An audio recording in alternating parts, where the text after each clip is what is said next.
ಬಿಟ್ಟೋಗಿದ್ದೀರಿ. ಅದು ಉತ್ತರ ಕರ್ನಾಟಕನೂ ಸೇರ್ಕತ್ತದೆ. 630 ಕೋಟಿ ರೂಪಾಯಿಗಳನ್ನು ಕೂಡ ತೀರಿಸ್ತೆ. ಒಂದು ದಿನಕ್ಕೆ 5 ಕೋಟಿ ಪ್ರೋತ್ಸಾಹ ಧನವನ್ನು ಕೊಡ್ತಾ ಇದ್ದೀವಿ ರೈತರಿಗೆ. 1 ಕೋಟಿ 5 ಕೋಟಿ 1 ಕೋಟಿ ಹಾಲು 5 ರೂಪಾಯಿ ಅಂತಂದ್ರೆ ಎಷ್ಟಾಯ್ತು? 5 ಕೋಟಿ ರೂಪಾಯಿ ಕೊಡ್ತಾ ಇದ್ದೀವಿ.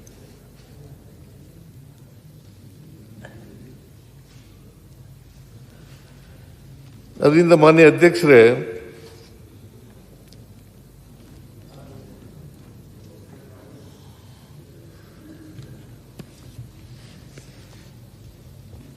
ಯೂನಿಯನ್ನವರು ಕ್ಯಾಟ್ಲ್ ಫೀಡ್ ರೇಟ್ ಸಿಕ್ಕಾಪಟ್ಟೆ ಜಾಸ್ತಿ ಮಾಡಿದ್ರು. ಯೂನಿಯನ್ನವರು ಕ್ಯಾಟ್ಲ್ ಫೀಡ್ ರೇಟ್ ಅನ್ನ ಸಿಕ್ಕಾಪಟ್ಟೆ ಜಾಸ್ತಿ ಮಾಡಿಬಿಟ್ಟಿದ್ದಾರೆ. ಹಾಗಾಗಿ ನೀವು ಕೊಡೋ ಸಬ್ಸಿಡಿಯಿಂದ ರೈತರಿಗೆ ಬೆನಿಫಿಟ್ ಆಗ್ತಾ ಇಲ್ಲ. ಇದು ಸಮಸ್ಯೆ. ರೈತರು ತಲುಪ್ತಾ ಇಲ್ವಾ? ತಲುಪ್ತದೆ. ಕ್ಯಾಟ್ಲ್ ಫೀಡ್ ರೇಟ್ ಜಾಸ್ತಿ ಆಯ್ತಲ್ಲ. ಅದೆಲ್ಲ ಸರಿಯಪ್ಪ. ಕ್ಯಾಟ್ಲ್ ಫೀಡ್ ರೇಟ್ ಜಾಸ್ತಿ ಆಗಿದೆ ಅಂತ ನಾನು ಹೇಳಲೇ ಇಲ್ಲ. ಕಡಿಮೆ ಆಗಿದೆ ಅಂತ ಹೇಳಲೇ ಇಲ್ಲ. ನಾ ಕಡಿಮೆ ಆಗಿದೆ ಅಂತ ಹೇಳಿದ್ನ?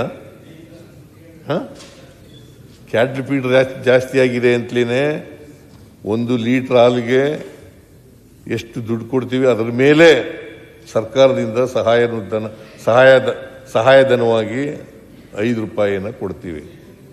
ಈಗ 7 ರೂಪಾಯಿ ಕೊಡಬೇಕು ಅಂತ ಹೇಳಿದಿರಲ್ಲ, ಅದನ್ನು ಈ ವರ್ಷದ ಈ ಅವಧಿನಲ್ಲಿ ಕೊಟ್ಟೇ ಕೊಡ್ತೀವಿ.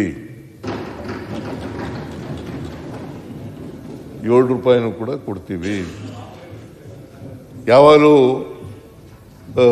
ಪ್ರಣಾಳಿಕೆ ಮಾಡೋದು 5 ವರ್ಷಕ್ಕೆ. ಆಮೇಲೆ ನೀವು ಬೆಲ್ಲದು ಕೂಡ ಮಾತಾಡಿದರೆ, ನೀವು ಕೂಡ ಮಾತಾಡಿದ್ದೀರಿ. ಪ್ರಣಾಳಿಕೆನ ಫುಲ್ಫಿಲ್ ಮಾಡಿಲ್ಲ. ಹೆಚ್ಚಾಗಿ ಬೆಲ್ಲದವ್ರು ಮಾತಾಡಿರೋದು ಪ್ರಣಾಳಿಕೆನ ಫುಲ್ಫಿಲ್ ಮಾಡಿಲ್ಲ. ನಾವು ಮಾನ್ಯ ಅಧ್ಯಕ್ಷರೇ 2013ರಿಂದ 2018ರವರೆಗೆ 165 ಭರವಸೆಗಳನ್ನು ಕೊಟ್ಟಿದ್ದೆವು. ಅದರಲ್ಲಿ 158 ಭರವಸೆಗಳನ್ನು ಈಡೇರಿಸಿದ್ದೀವಿ.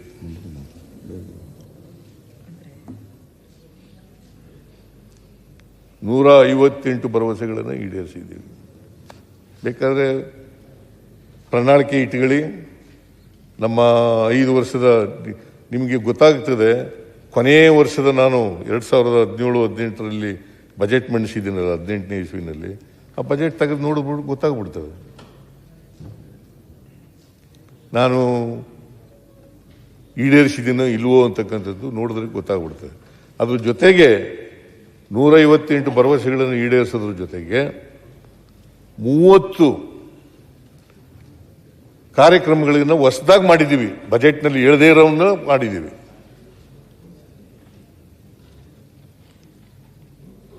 ಅಂದರೆ ಸಂಪೂರ್ಣವಾಗಿ ಎಲ್ಲ ಭರವಸೆಗಳನ್ನು ಕೂಡ ಈಡೇರಿಸಿದ್ದೀವಿ ಮಾನ್ಯ ಅಧ್ಯಕ್ಷರೇ.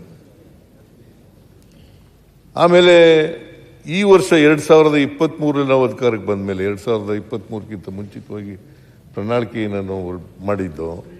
ಆ ಪ್ರಣಾಳಿಕೆಯಲ್ಲಿ 593 ಭರವಸೆಗಳನ್ನು ಕೊಟ್ಟಿದ್ದು.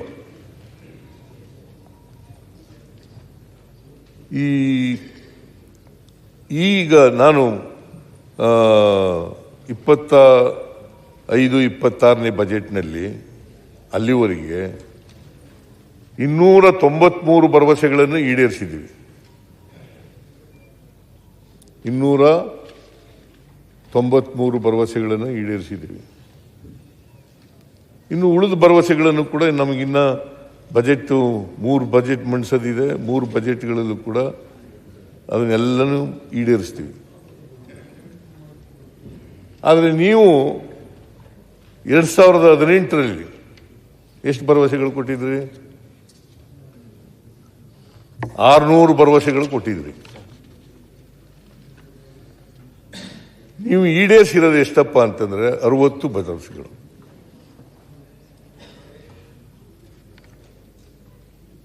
243 ಭರವಸೆಗಳನ್ನು ಈಡೇರಿಸಿದ್ದೀವಿ. 593ರಲ್ಲಿ 243 ಭರವಸೆಗಳನ್ನು ಈಡೇರಿಸಿದ್ದೀವಿ. ನೀವು 600 ಭರವಸೆಗಳು ಕೊಟ್ಟಿದ್ರಿ 2018ರಲ್ಲಿ. 60 ಭರವಸೆಗಳನ್ನೇ ಈಡೇರಿಸಿದ್ದೀರಿ. ಎಷ್ಟು % ಆಯಿತು? 10%.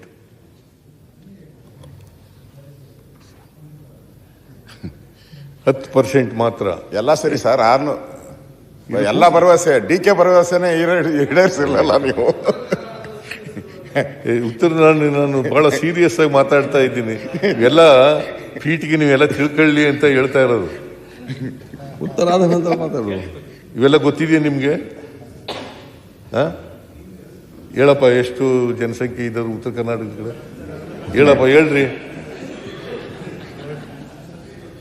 ನಿಮ್ ಕನ್ನಡ ವ್ಯಾಕರಣಕ್ಕೆ ಹೋಗ್ಬಿಟ್ರೆ ಕಷ್ಟ ಇಲ್ಲ. ಸುರೇಶ್, ಕನ್ನಡ ವ್ಯಾಕರಣಕ್ಕೆ ಹೋಗ್ಬಿಟ್ರೆ ಇನ್ನೊಂದು 1 ಗಂಟೆ ಆಗುತ್ತದೆ. ಹೇಳಪ್ಪ ಸುನೀಲ್. ಜನಸಂಖ್ಯೆ ಎಲ್ಲ ಗೊತ್ತಾಗ್ಲಿ ಅಂತ ಹೇಳ್ತಾ ಇದ್ದೀನಿ. ಎಲ್ಲ ಅಂಕಿಅಂಶಗಳನ್ನ ಯಾಕೆ ಹೇಳ್ತಾ ಇದ್ದೀನಿ ಅಂತಂದ್ರೆ, ಅಲ್ಲ, ಸರ್ವರಿಗೂ ಒಂದು ಮಾಹಿತಿ ಇದೆ sir. You are very good parliamentarian. ಮನುಷ್ಯನಿಗೆ ಇರ್ಬೇಕಾದಷ್ಟು ಇದೆ. ನೀವು ಚೆನ್ನಾಗಿ ಮಾತಾಡ್ತೀರಾ. ಜಾಸ್ತಿ ಇಲ್ಲ. ನಾರ್ಮಲ್ ಮನುಷ್ಯನಿಗೆ ಎಷ್ಟು ಇರಬೇಕು ಅಷ್ಟಿದೆ. ಅದು ನಿನ್ನ ಅಭಿಪ್ರಾಯ. ಈಗ ನನ್ನ ಬಗ್ಗೆ ನಿನ್ನ ಅಭಿಪ್ರಾಯ ಇದೆಯಲ್ಲ, ನಾನು ಅಲ್ಗಳೆಯಕ್ಕೆ ಹೋಗಲ್ಲ.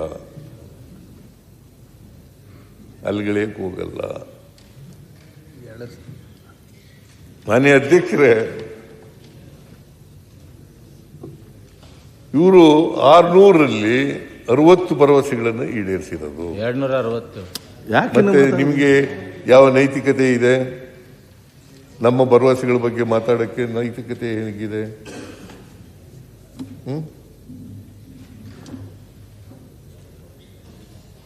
ಇವ್ರಿಗಂತೂ ಯಾವುದೇ ನೈತಿಕತೆ ಇಲ್ಲ.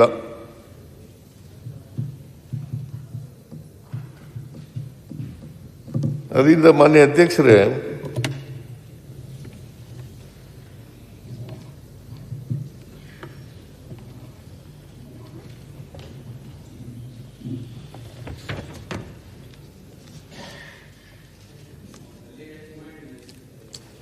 ಈ ನಂಜುಂಡಪ್ಪನವರ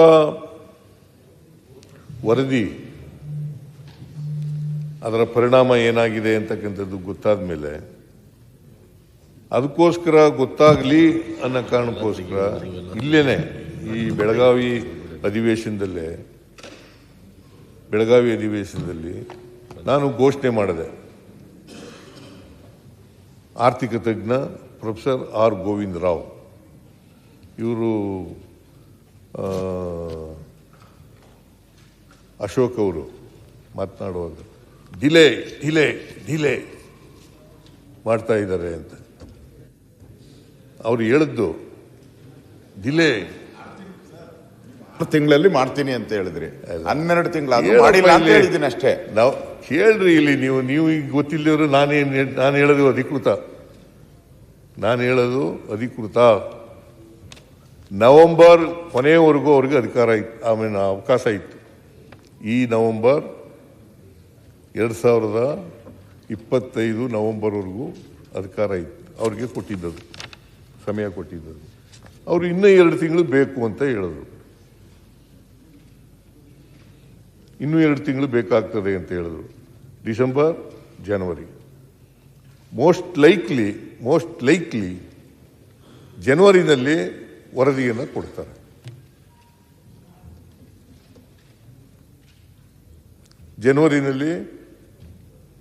ಕೊಡ್ತಾರೆ. ಆ ವರದಿ ಬಂದ ಮೇಲೆ ಸ್ವೀಕಾರ ಮಾಡಿ ಉತ್ತರ ಕರ್ನಾಟಕದ ಕಡೆ ಅಸಮತೋಲನ ಇದೆಯಲ್ಲ, ಅದಕ್ಕೆ ನಾವು ಆ ವರದಿಯನ್ನು ಜಾರಿ ಮಾಡ್ತಕ್ಕಂಥ ಪ್ರಯತ್ನವನ್ನು ಮಾಡ್ತೀವಿ. ನಂಜುಂಡಪ್ಪನವರು ಈಗ ಇವರು ಕೂಡ ಕೋನ್ ರೆಡ್ಡಿ ಅವರು ಇದ್ದಾರ. ಕೋನ್ ರೆಡ್ಡಿ ಅವರು ಮುಂಬೈ ಕರ್ನಾಟಕ ಇದೆಯಲ್ಲ, ಆ ಭಾಗಕ್ಕೆ ಕಿತ್ತೂರು ಕರ್ನಾಟಕ ಅಲ್ಲ, ಕಿತ್ತೂರು ಕರ್ನಾಟಕಕ್ಕೆ ಆ ಭಾಗದ ಕೆಲವು MLAಗಳೆಲ್ಲ ಸೈನ್ ಮಾಡಿ ಒಂದು ಮೆಮೊರಾಂಡಮ್ ಅನ್ನು ಕೊಟ್ಟಿದ್ದಾರೆ. ಹೇಗೆ ಇಲ್ಲಿ ಕಲ್ಯಾಣ ಕರ್ನಾಟಕ ಅಭಿವೃದ್ಧಿ ಮಂಡಳಿ ಮಾಡಿದ್ದೀರಿ, ಅದೇ ಥರ ಕಿತ್ತೂರು ಕರ್ನಾಟಕ ಅಭಿವೃದ್ಧಿ ಮಂಡಳಿಯನ್ನು ಮಾಡಬೇಕು. 5,000 ಕೋಟಿ ರೂಪಾಯಿಗಳನ್ನು ಕೊಡಬೇಕು ಅಂತೇಳಿ ಮನವಿ ಕೊಟ್ಟಿದ್ದಾರೆ.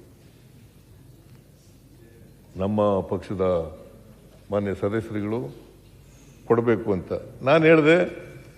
ಅವ್ರಿಗೆ ಹೇಳಿದ್ದೀನಿ, ಪ್ರೊಫೆಸರ್ ಗೋವಿಂದ ರಾವ್ ಅವರ ವರದಿ ಬರಲಿ.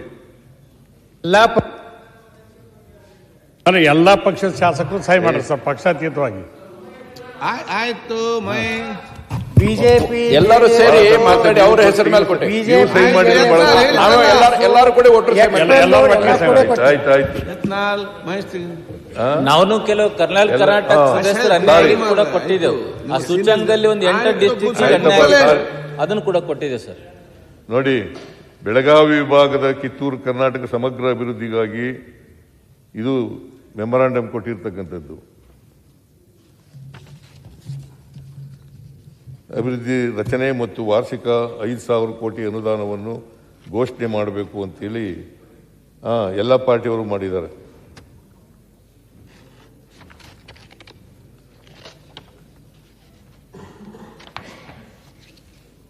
ನಾನು ಹೇಳಿದ್ದೆ ಅವರಿಗೆ, ನೋಡಪ್ಪ, ಕೋನ್ ರೆಡ್ಡಿ ಅವರು ಮತ್ತು ಇತರ ಎಲ್ಲ ಶಾಸಕರು ಬಂದು ಕೊಟ್ಟಾಗ ಅವ್ರಿಗೆ ಹೇಳಿದೆ, ಗೋವಿಂದರಾವ್ ಕಮಿಟಿ ವರದಿ ಇನ್ನೂ ಬಂದಿಲ್ಲ, ಅರ್ಥಶಾಸ್ತ್ರಜ್ಞರೆಲ್ಲ ಮಾಡಿದ್ದೀವಿ. ಅವರು ವರದಿ ಕೊಟ್ಟ ಮೇಲೆ ಆ ವರದಿನಲ್ಲಿ ಯಾವ ಜಿಲ್ಲೆ, ಈ ಮುಂಬೈ ಕರ್ನಾಟಕ ಹಿಂದುಳಿದಿದೆ, ಕಲ್ಯಾಣ ಕರ್ನಾಟಕ, ದಕ್ಷಿಣ ಭಾಗದಲ್ಲಿ ಯಾವ ತಾಲೂಕುಗಳು ಯಾವ ಜಿಲ್ಲೆಗಳು ಹಿಂದುಳಿದಿದ್ದಾವೆ, ಅದನ್ನೆಲ್ಲ ನೋಡಿ ಮಾಡೋಣ ಅಂತ ಹೇಳಿದ್ದೀನಿ. ಬಹುಶಃ ಅವರು ವರದಿ ಬಂದ ಮೇಲೆ ಮಾಡಿ ಸಾರ್ ಅಂತ ಹೇಳಿದ್ರು. ನಾನು ಕೂಡ ಆ ವರದಿಯನ್ನು ಈ ಅಸಮತೋಲನ ಇದೆಯಲ್ಲ, ಪ್ರಾದೇಶಿಕ ಅಸಮತೋಲನ, ಇದು ನಿವಾರಣೆ ಮಾಡಲಿಕ್ಕೋಸ್ಕರನೇ ಆ ಕಮಿಟಿ ಮಾಡಿರ್ತಕ್ಕಂಥದ್ದು. Govinda Rao is a known economist,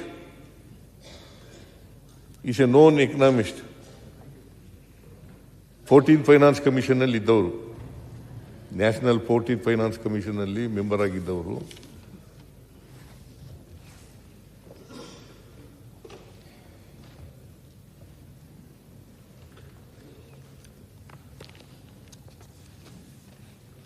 ಅವರಿದ್ದವರು, ಅವರ ಅಧ್ಯಕ್ಷತೆಯಲ್ಲಿ ಸಮಿತಿ ಮಾಡಿರ್ತಕ್ಕಂಥದ್ದು. Most likely in the month of January 2026 ನಲ್ಲಿ ವರದಿ ಕೊಡ್ತಾರೆ. ಇನ್ನೊಂದು ತಿಂಗಳಲ್ಲಿ ವರದಿ ಬರ್ಬೋದು. ಸರ್, ಕಲ್ಯಾಣ ಕರ್ನಾಟಕ ಅಭಿವೃದ್ಧಿ ಮಂಡಳಿಗೆ ಒಂದ್ ಸೈಡ್ ಒಂದೇ ಪಕ್ಷದವ್ರನ್ನ ಮೆಂಬರ್ ಮಾಡಿದ್ದಾರೆ ಸರ್, ಅದು ಒಂದು ಗಮನಿಸಿ ಸರ್, ಅದು ಉತ್ತರ ಕೊಡಿ. ನೀನು ಕೊಡಪ್ಪ, ನೀವು ಕೊಡ್ರಿ. ತಗೊಂಡಿಲ್ಲ ಸರ್, ಅದನ್ನೆಲ್ಲ ಅನೇಕ ಬಾರಿ ನಾವು ಚರ್ಚೆ ಮಾಡಿದ್ದೀವಿ. ಬಿಜೆಪಿ JDS ದವರಿಗೆ ತಗೊಂಡಿಲ್ಲ, ನಮ್ಮ ಸರ್ಕಾರ ಇದ್ದಾಗ ತಗೊಂಡಿದ್ದು ಮಾನ್ಯ ಮುಖ್ಯಮಂತ್ರಿಗಳೇ. ಸರ್ ಜಿ, ಮಾನ್ಯ ಅಧ್ಯಕ್ಷರೇ, ನಮ್ಮ ಸರ್ಕಾರ ಬೊಮ್ಮಾಯಿ ಸರ್ಕಾರ JDS ಕಾಂಗ್ರೆಸ್ ಮೆಂಬರ್ಶಿಪ್ ತಗೊಂಡಿದ್ರು. ನಾವು ವಿನಂತಿ ಮಾಡ್ತೀವಿ, ನಮಗೂ ಕೂಡ ಸದಸ್ಯರಾಗಿ ಮಾಡಿದ್ರೆ ಕೆಲಸ ಆಗ್ಬೋದು. ಸಭಾಧ್ಯಕ್ಷರೇ, ಪ್ರೊಫೆಸರ್ ಗೋವಿಂದರಾವ್ ಅವರು ಪ್ರೆಸ್ ಮೀಟ್ ಮಾಡಿ ಹೇಳಿದ್ದಾರೆ, ಅವರು ನವೆಂಬರ್ ಅಲ್ಲಿ ಪ್ರೆಸ್ ಮೀಟ್ ಮಾಡಿ ಹೇಳಿದ್ದಾರೆ, ಇನ್ನ 2 ತಿಂಗಳಲ್ಲಿ ಅವರು ಒಪ್ತಾರೆ ಅಂತ ಹೇಳಿದ್ದಾರೆ. ಬೋರ್ಡ್ ಮೆಂಬರ್ ಮಾಡ್ಬೇಕಂತ ಅವರು ಅಜಯ್ ಸಿಂಗ್ ಅವರು ಬೇರೆ ಮಾತಾಡಬೇಡಿ, ತುಂಬಾ ಇದ್ದಿದೆಯಲ್ಲ, ತುಂಬಿದ ತೊಡಗು ಶಬ್ದ ಮಾಡಿದ್ರಲ್ಲ, ಈಗ ಅರ್ಧಂಬರ್ಧ ಮಾತಾಡದಲ್ಲ ಅಲ್ಲಿ ಕೂತ್ಕೊಂಡು. ನಂಜುಂಡಪ್ಪನವರು ಈ ಕಡೆಯವರು, ಗೋವಿಂದರಾವ್ ಅವರು ಉತ್ತರ ಕರ್ನಾಟಕದವರು. ನಾವು ಉತ್ತರ ಕರ್ನಾಟಕದ ಆರ್ಥಿಕ ತಜ್ಞರನ್ನೇ ಮಾಡಿದ್ದೀವಿ. ಅವರು ವರದಿ ಕೊಟ್ಟ ಮೇಲೆ ಬಹುಶಃ ಈಸ್ ಎ ಸೀರಿಯಸ್ ಎಕನಾಮಿಸ್ಟ್. ನೀವು ಭಾಳ ಲಘುವಾಗಿ ಡಿಲೇ ಮಾಡ್ತಾ ಇದ್ದಾರೆ ಅಂತ ಹೇಳಿದ್ರೆ ಆ ಥರ ಆಗೋದಕ್ಕೆ ಸಾಧ್ಯನೇ ಇಲ್ಲ. ಅವರು ವರದಿ ಕೊಡ್ತಾರೆ. ಜನವರಿನಲ್ಲಿ ಕೊಟ್ಟ ಮೇಲೆ ಆ ವರದಿಯನ್ನು ಪರಿಶೀಲನೆ ಮಾಡಿ ಸರ್ಕಾರ ಜಾರಿ ಕೊಡ್ತಕ್ಕಂಥ ಕೆಲಸವನ್ನು ಮಾಡ್ತೀವಿ. ಆಮೇಲೆ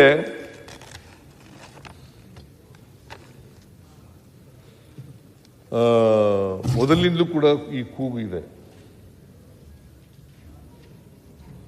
ಹೈದರಾಬಾದ್ ಕರ್ನಾಟಕವನ್ನು 371Jಗೆ ಸೇರಿಸಬೇಕು. ಇದು ಹಿಂದೆನೂ ಕೂಡ ಚರ್ಚೆ ಆಗಿತ್ತು. 1980ನೇ ಇಸ್ವಿನಲ್ಲಿ ಧರ್ಮಸಿಂಗ್ ಅವರ ಅಧ್ಯಕ್ಷತೆಯಲ್ಲಿ ಒಂದು ಕಮಿಟಿ ಆಗಿತ್ತು. ಅವರು ವರದಿ ಕೊಟ್ಟಿದ್ರು. ಆ ವರದಿ ಆಧಾರದ ಮೇಲೆ 1991ರಲ್ಲಿ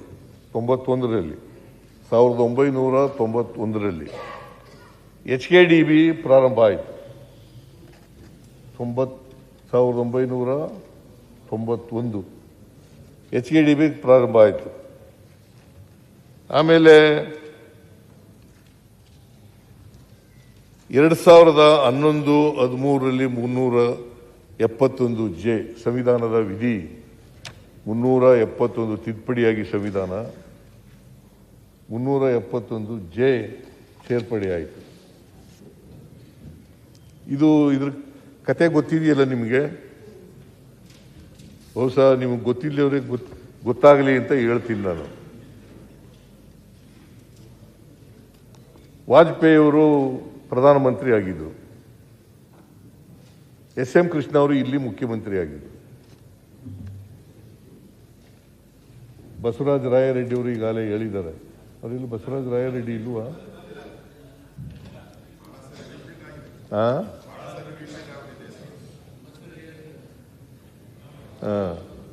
ರಾಯರೆಡ್ಡಿ ಅವರು ಬಂದಿಲ್ಲ ಅನ್ನೋ ಕಾಣಿಸುತ್ತೆ. ಅವರು ಮಾತಾಡುವಾಗ ಹೇಳಿದ್ರು.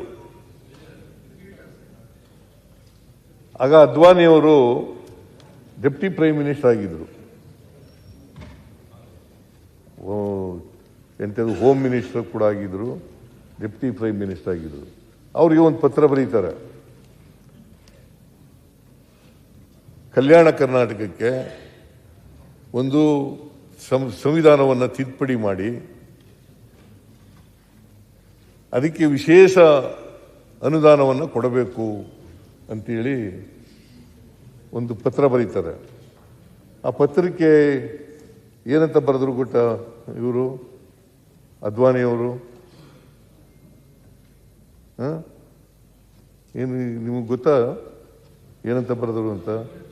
ಇದನ್ನು ಮಾಡೋಕ್ಕಾಗಲ್ಲ, ಮಾಡಿದ್ರೆ ಬೇರೆ ರಾಜ್ಯಗಳವರು ಕೇಳ್ತಾರೆ, ಅದಕ್ಕೋಸ್ಕರ ಮಾಡೋಕ್ಕೆ ಸಾಧ್ಯ ಇಲ್ಲ ಅಂತೇಳಿ ರಿಜೆಕ್ಟ್ ಮಾಡ್ಬಿಟ್ರು. ಯಾರು ಮಾಡದ್ದು? BJPಯ ವಾಜಪೇಯಿ ಅವರು ಪ್ರಧಾನಮಂತ್ರಿಯಾಗಿದ್ದಾಗ ಉಪಪ್ರಧಾನಿಗಳಾಗಿದ್ದಂಥ ಅದ್ವಾನಿಯವರು ಬರೆದಿದ್ದರು. ಆಮೇಲೆ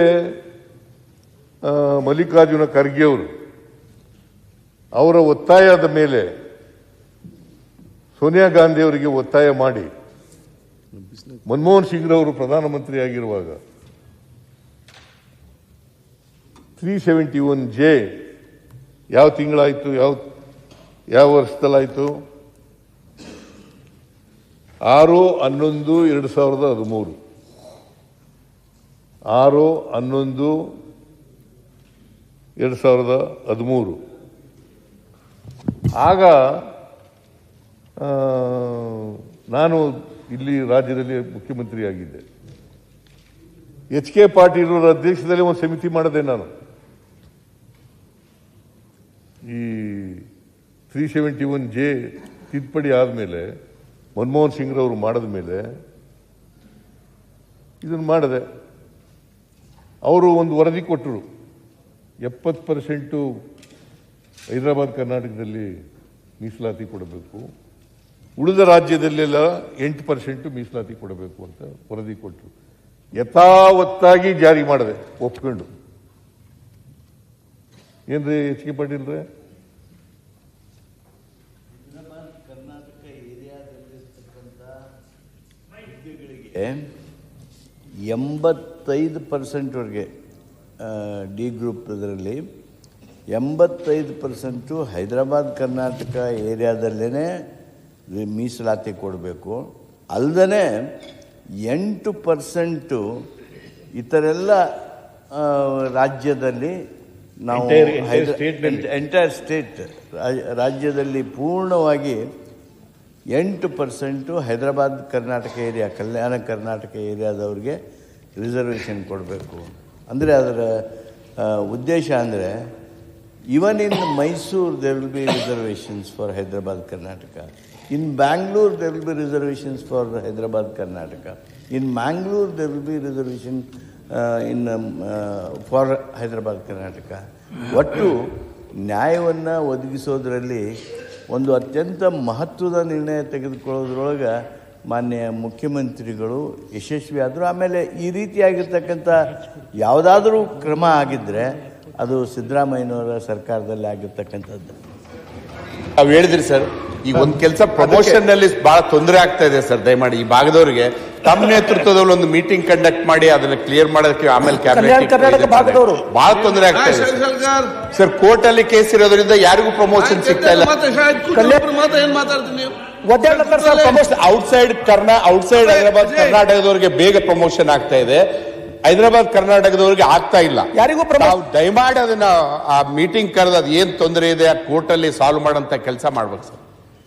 ಸಭಾಧ್ಯಕ್ಷರೇ, ಅದಕ್ಕೋಸ್ಕರ ಒಂದು ಚರ್ಚೆನೂ ಕೂಡ ಇದೆ.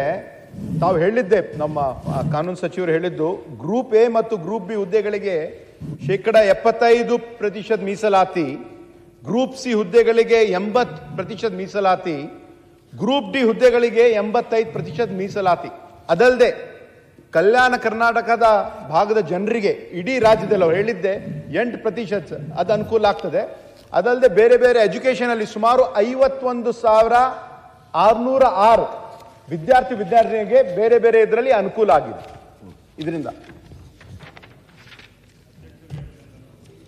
ಇದರಿಂದ ಮಾನ್ಯ ಅಧ್ಯಕ್ಷರೇ, 371J ಕಾನ್ಸ್ಟಿಟ್ಯೂಷನ್ಗೆ ತಿದ್ದುಪಡಿ ಮಾಡಿ ವಿಶೇಷ ಸ್ಥಾನಮಾನ ಕೊಟ್ಟದ್ದು ಕಾಂಗ್ರೆಸ್ಸಿನ ಸರ್ಕಾರ ಕೇಂದ್ರದಲ್ಲಿ. ಮನಮೋಹನ್ ಸಿಂಗ್ ರವರು ಪ್ರಧಾನಮಂತ್ರಿ ಆಗಿದ್ದಾಗ ಅದನ್ನು ರಿಜೆಕ್ಟ್ ಮಾಡಿದವರು ಬಿಜೆಪಿಯ ಸರ್ಕಾರ ಮತ್ತು ಉಪ ಪ್ರಧಾನಮಂತ್ರಿಗಳಾಗಿದ್ದಂಥ ಅದ್ವಾನಿಯವರು.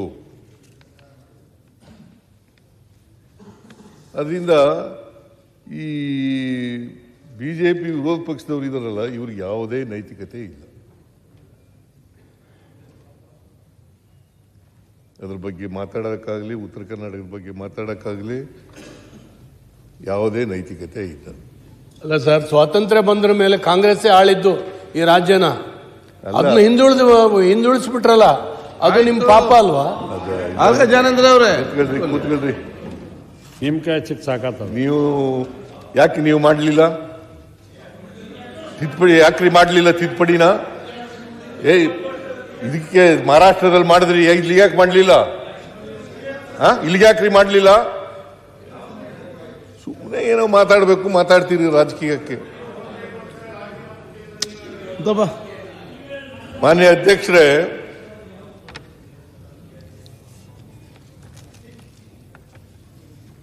ಈ ಮಾಡಿದ ಮೇಲೆ ಎಷ್ಟು ದುಡ್ಡು ಬಿಡುಗಡೆ ಮಾಡಿದ್ದೀವಿ ನಾವು? 2023ರಲ್ಲಿ 3,000 ಕೋಟಿ ರೂಪಾಯಿ, 2024-25 5,000 ಕೋಟಿ ರೂಪಾಯಿ, 25-26 5,000 ಕೋಟಿ ರೂಪಾಯಿ ಬಿಡುಗಡೆ ಮಾಡಿದ್ದೀವಿ. ವಿಶೇಷ ಅನುದಾನವಾಗಿ ಕೊಡ್ತಾ ಇದ್ದೀವಿ. ಅಲ್ಲಿ ಮಾನ್ಯ ಸದಸ್ಯರುಗಳು ಈ ಕಡೆಯವರು ಆ ಕಡೆಯವರೆಲ್ಲ ಹೇಳಿದ್ರು, ಶಿಕ್ಷಣದಲ್ಲಿ ಆರೋಗ್ಯದಲ್ಲಿ ಹಿಂದೆ ಬಿದ್ದಿದೆ, ಶಿಕ್ಷಣದಲ್ಲಿ ಆರೋಗ್ಯದಲ್ಲಿ ಹಿಂದೆ ಬಿದ್ದಿದೆ. ನೋಡಿ, 2013-14 ನಮ್ಮ ಸರ್ಕಾರ ಇತ್ತದು. ಆಗ ಮೊದಲನೇ ವರ್ಷ 153 ಕೋಟಿ 50 ಲಕ್ಷ ರೂಪಾಯಿ ಕೊಟ್ಟು, 24-25 600 ಕೋಟಿ ರೂಪಾಯಿ, 2015-16 1,000 ಕೋಟಿ ರೂಪಾಯಿ, 16-17 1,000 ಕೋಟಿ ರೂಪಾಯಿ, 17, 18 1,000 ಕೋಟಿ ರೂಪಾಯಿ, 18, 19 1,000 ಕೋಟಿ ರೂಪಾಯಿ, 19, 20 1,500 ಕೋಟಿ ರೂಪಾಯಿ, 20, 21 1,131 ಕೋಟಿ ರೂಪಾಯಿ, 21, 22 1,492 ಕೋಟಿ ರೂಪಾಯಿ, 22, 23 2,900 ಕೋಟಿ ರೂಪಾಯಿ, 23, 24 3,000 ಕೋಟಿ ರೂಪಾಯಿ. ಒಟ್ಟು ಖರ್ಚಾಗಿರ್ತಕ್ಕಂಥದ್ದು ಬಿಡುಗಡೆ ಅನುದಾನ ಕೊಟ್ಟಿರ್ತಕ್ಕಂಥದ್ದು 24,778 ರೂಪಾಯಿ. ಬಿಡುಗಡೆ ಆಗಿರ್ತಕ್ಕಂಥದ್ದು 16,229 ರೂಪಾಯಿ. ವೆಚ್ಚ ಮಾಡಿರ್ತಕ್ಕಂಥದ್ದು ಇಲ್ಲಿವರೆಗೆ 14,890 ರೂಪಾಯಿ. ಈ ವರ್ಷ 1,402 ರೂಪಾಯಿ ಖರ್ಚು ಮಾಡಿದ್ದಾರೆ. ನನ್ನ ಪ್ರಕಾರ ಅಜಯ್, ಈ ವರ್ಷ ತನಕ ಈಗಾಗಲೇ 1,800 ಕೋಟಿ ರೂಪಾಯಿ ಖರ್ಚಾಗಿದೆ. 4,000 ಕೋಟಿ ನಾವು ಖರ್ಚು ಮಾಡ್ತೀವಿ ಸರ್ 31 ಮಾರ್ಚ್ 2026 ತನಕ. ಈ ವರ್ಷ ನಾನು ಖರ್ಚು ಮಾಡಲೇಬೇಕು 5,000 ಕೋಟಿ ರೂಪಾಯಿನ ಅಂತ ಹೇಳಿದ್ದೀನಿ. ಆದರೆ 1,800 ಕೋಟಿ ಖರ್ಚು ಮಾಡಿದೀವಿ ಅಂತ ಹೇಳ್ತಾರೆ. 4,000 ಕೋಟಿ ಖರ್ಚು ಮಾಡ್ತೀವಿ ಅಂತಾರೆ. ಇನ್ನು ನಾವು ಕೊಟ್ಟಿರೋ ದುಡ್ಡಿನಲ್ಲೇ 1,000 ಕೋಟಿ ಉಳಿತದೆ. ಕಲ್ಯಾಣ ಕರ್ನಾಟಕ ಇದು ಕೊಟ್ಟ ಮೇಲೆ ಇಷ್ಟೆಲ್ಲ ಖರ್ಚಾದರೂ ಕೂಡ ಶಿಕ್ಷಣದಲ್ಲಿ, ಆರೋಗ್ಯದಲ್ಲಿ, ಪೌಷ್ಟಿಕಾಂಶದಲ್ಲಿ ಹಿಂದುಳಿದಿದೆ ಅಂತಕ್ಕಂಥ ಮಾತುಗಳನ್ನು ಹೇಳಿದರು. ಈ ಕಡೆಯವರು ಹೇಳಿದ್ದಾರೆ, ಈ ಕಡೆಯವರು ಹೇಳಿದ್ದಾರೆ.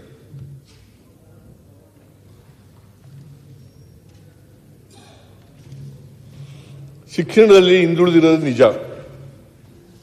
ಅದಕ್ಕೆ ನಾನು ಹೇಳಿದ್ದೀನಿ ಅಜಯ್ ಸಿಂಗ್ ಅವರಿಗೆ, ಕೂತ್ಕೊಳ್ಳಿ, ಅಜಯ್ ಸಿಂಗ್ ಅವರಿಗೆ ಹೇಳಿದ್ದೀನಿ, ಶಿಕ್ಷಣಕ್ಕೆ ಮತ್ತು ಆರೋಗ್ಯಕ್ಕೆ ಹೆಚ್ಚು ಒತ್ತು ಕೊಡಬೇಕು, ಹೆಚ್ಚು ಒತ್ತು ಕೊಡಬೇಕು ಅಂತ ಹೇಳಿದ್ದೀನಿ. ಅದಕ್ಕೆ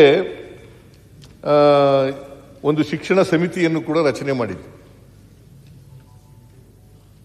ಶಿಕ್ಷಣ ಸಮಿತಿಯನ್ನು ಕೂಡ ರಚನೆ ಮಾಡಿದ್ದು ಯಾರ ಅಧ್ಯಕ್ಷತೆಯಲ್ಲಿ ಅಂತಂದ್ರೆ ಛಾಯಾ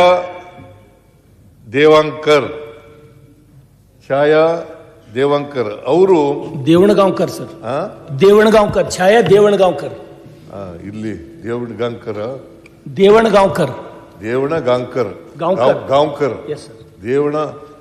ಗಾಂವ್ಕರ್ ಅಂತ ಇದು ನನಗೆ ಬರ್ಕೊಟ್ಟಿರೋದು. ತಪ್ಪು ಬರ್ಕೊಟ್ಟಾರೆ ಸರ್, ಶಾರ್ಟ್ ಬರ್ಕೊಟ್ಟಾರೆ, ಶಾರ್ಟ್ ಮಾಡ್ಯಾರ. ಶಾರ್ಟ್ ಮಾಡಿದಾರ. ಆಯ್ತು, ನೀವು ಹೇಳಿದ್ರೆ ನೀವು ಆ ಕಡೆಯವರಲ್ಲ.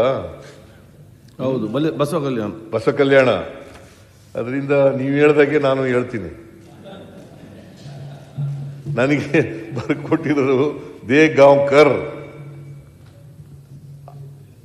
ಛಾಯಾ ದೇವಗಾಂವ್ಕರ್ ಅವರು ಪ್ರೊಫೆಸರ್. ಅವರು ಮೊನ್ನೆ 14ನೇ ತಾರೀಕು ವರದಿ ಕೊಟ್ಟಿದ್ದಾರೆ.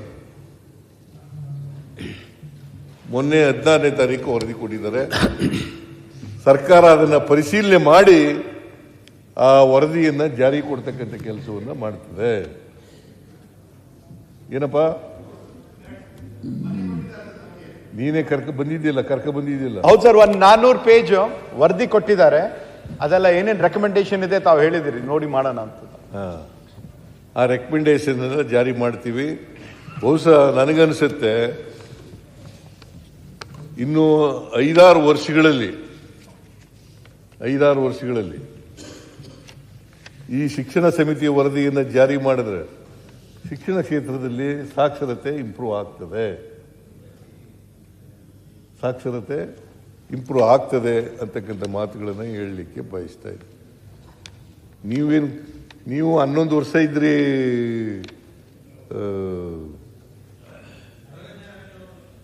ಅರ್ಗ ಜ್ಞಾನೇಂದ್ರ ಅವರೇ, 11 ವರ್ಷ ನೀವು ಅಧಿಕಾರದಲ್ಲಿ ಇದ್ದದ್ದು. ನೀವೇನು ಕಡಿಮೆ ಇರಲಿಲ್ಲ.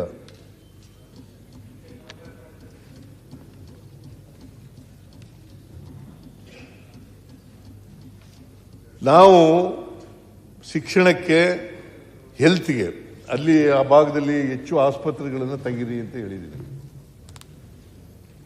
ನಾರಾಯಣನ ಬಿಟ್ಟು ತೆಗೀರಿ ಅಂತ ಹೇಳಿದ್ದೀನಿ.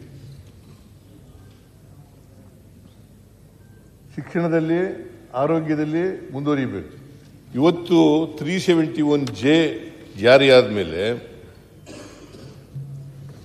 10,000 ಮೆಡಿಕಲ್ ಸ್ಟೂಡೆಂಟ್ ಅಡ್ಮಿಷನ್ ಆಗಿದೆ.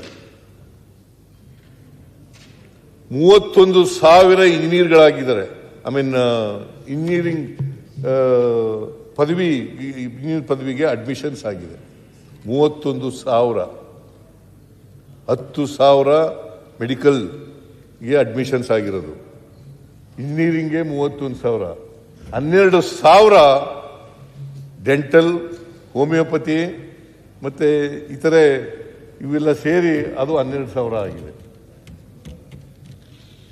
32,000 ಉದ್ಯೋಗ ಭರ್ತಿಯಾಗಬೇಕು.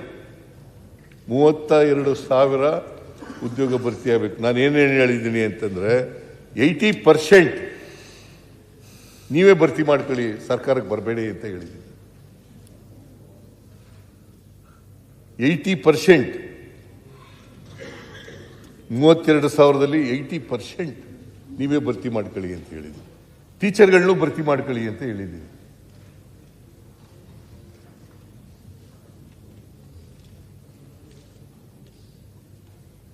ನಾವು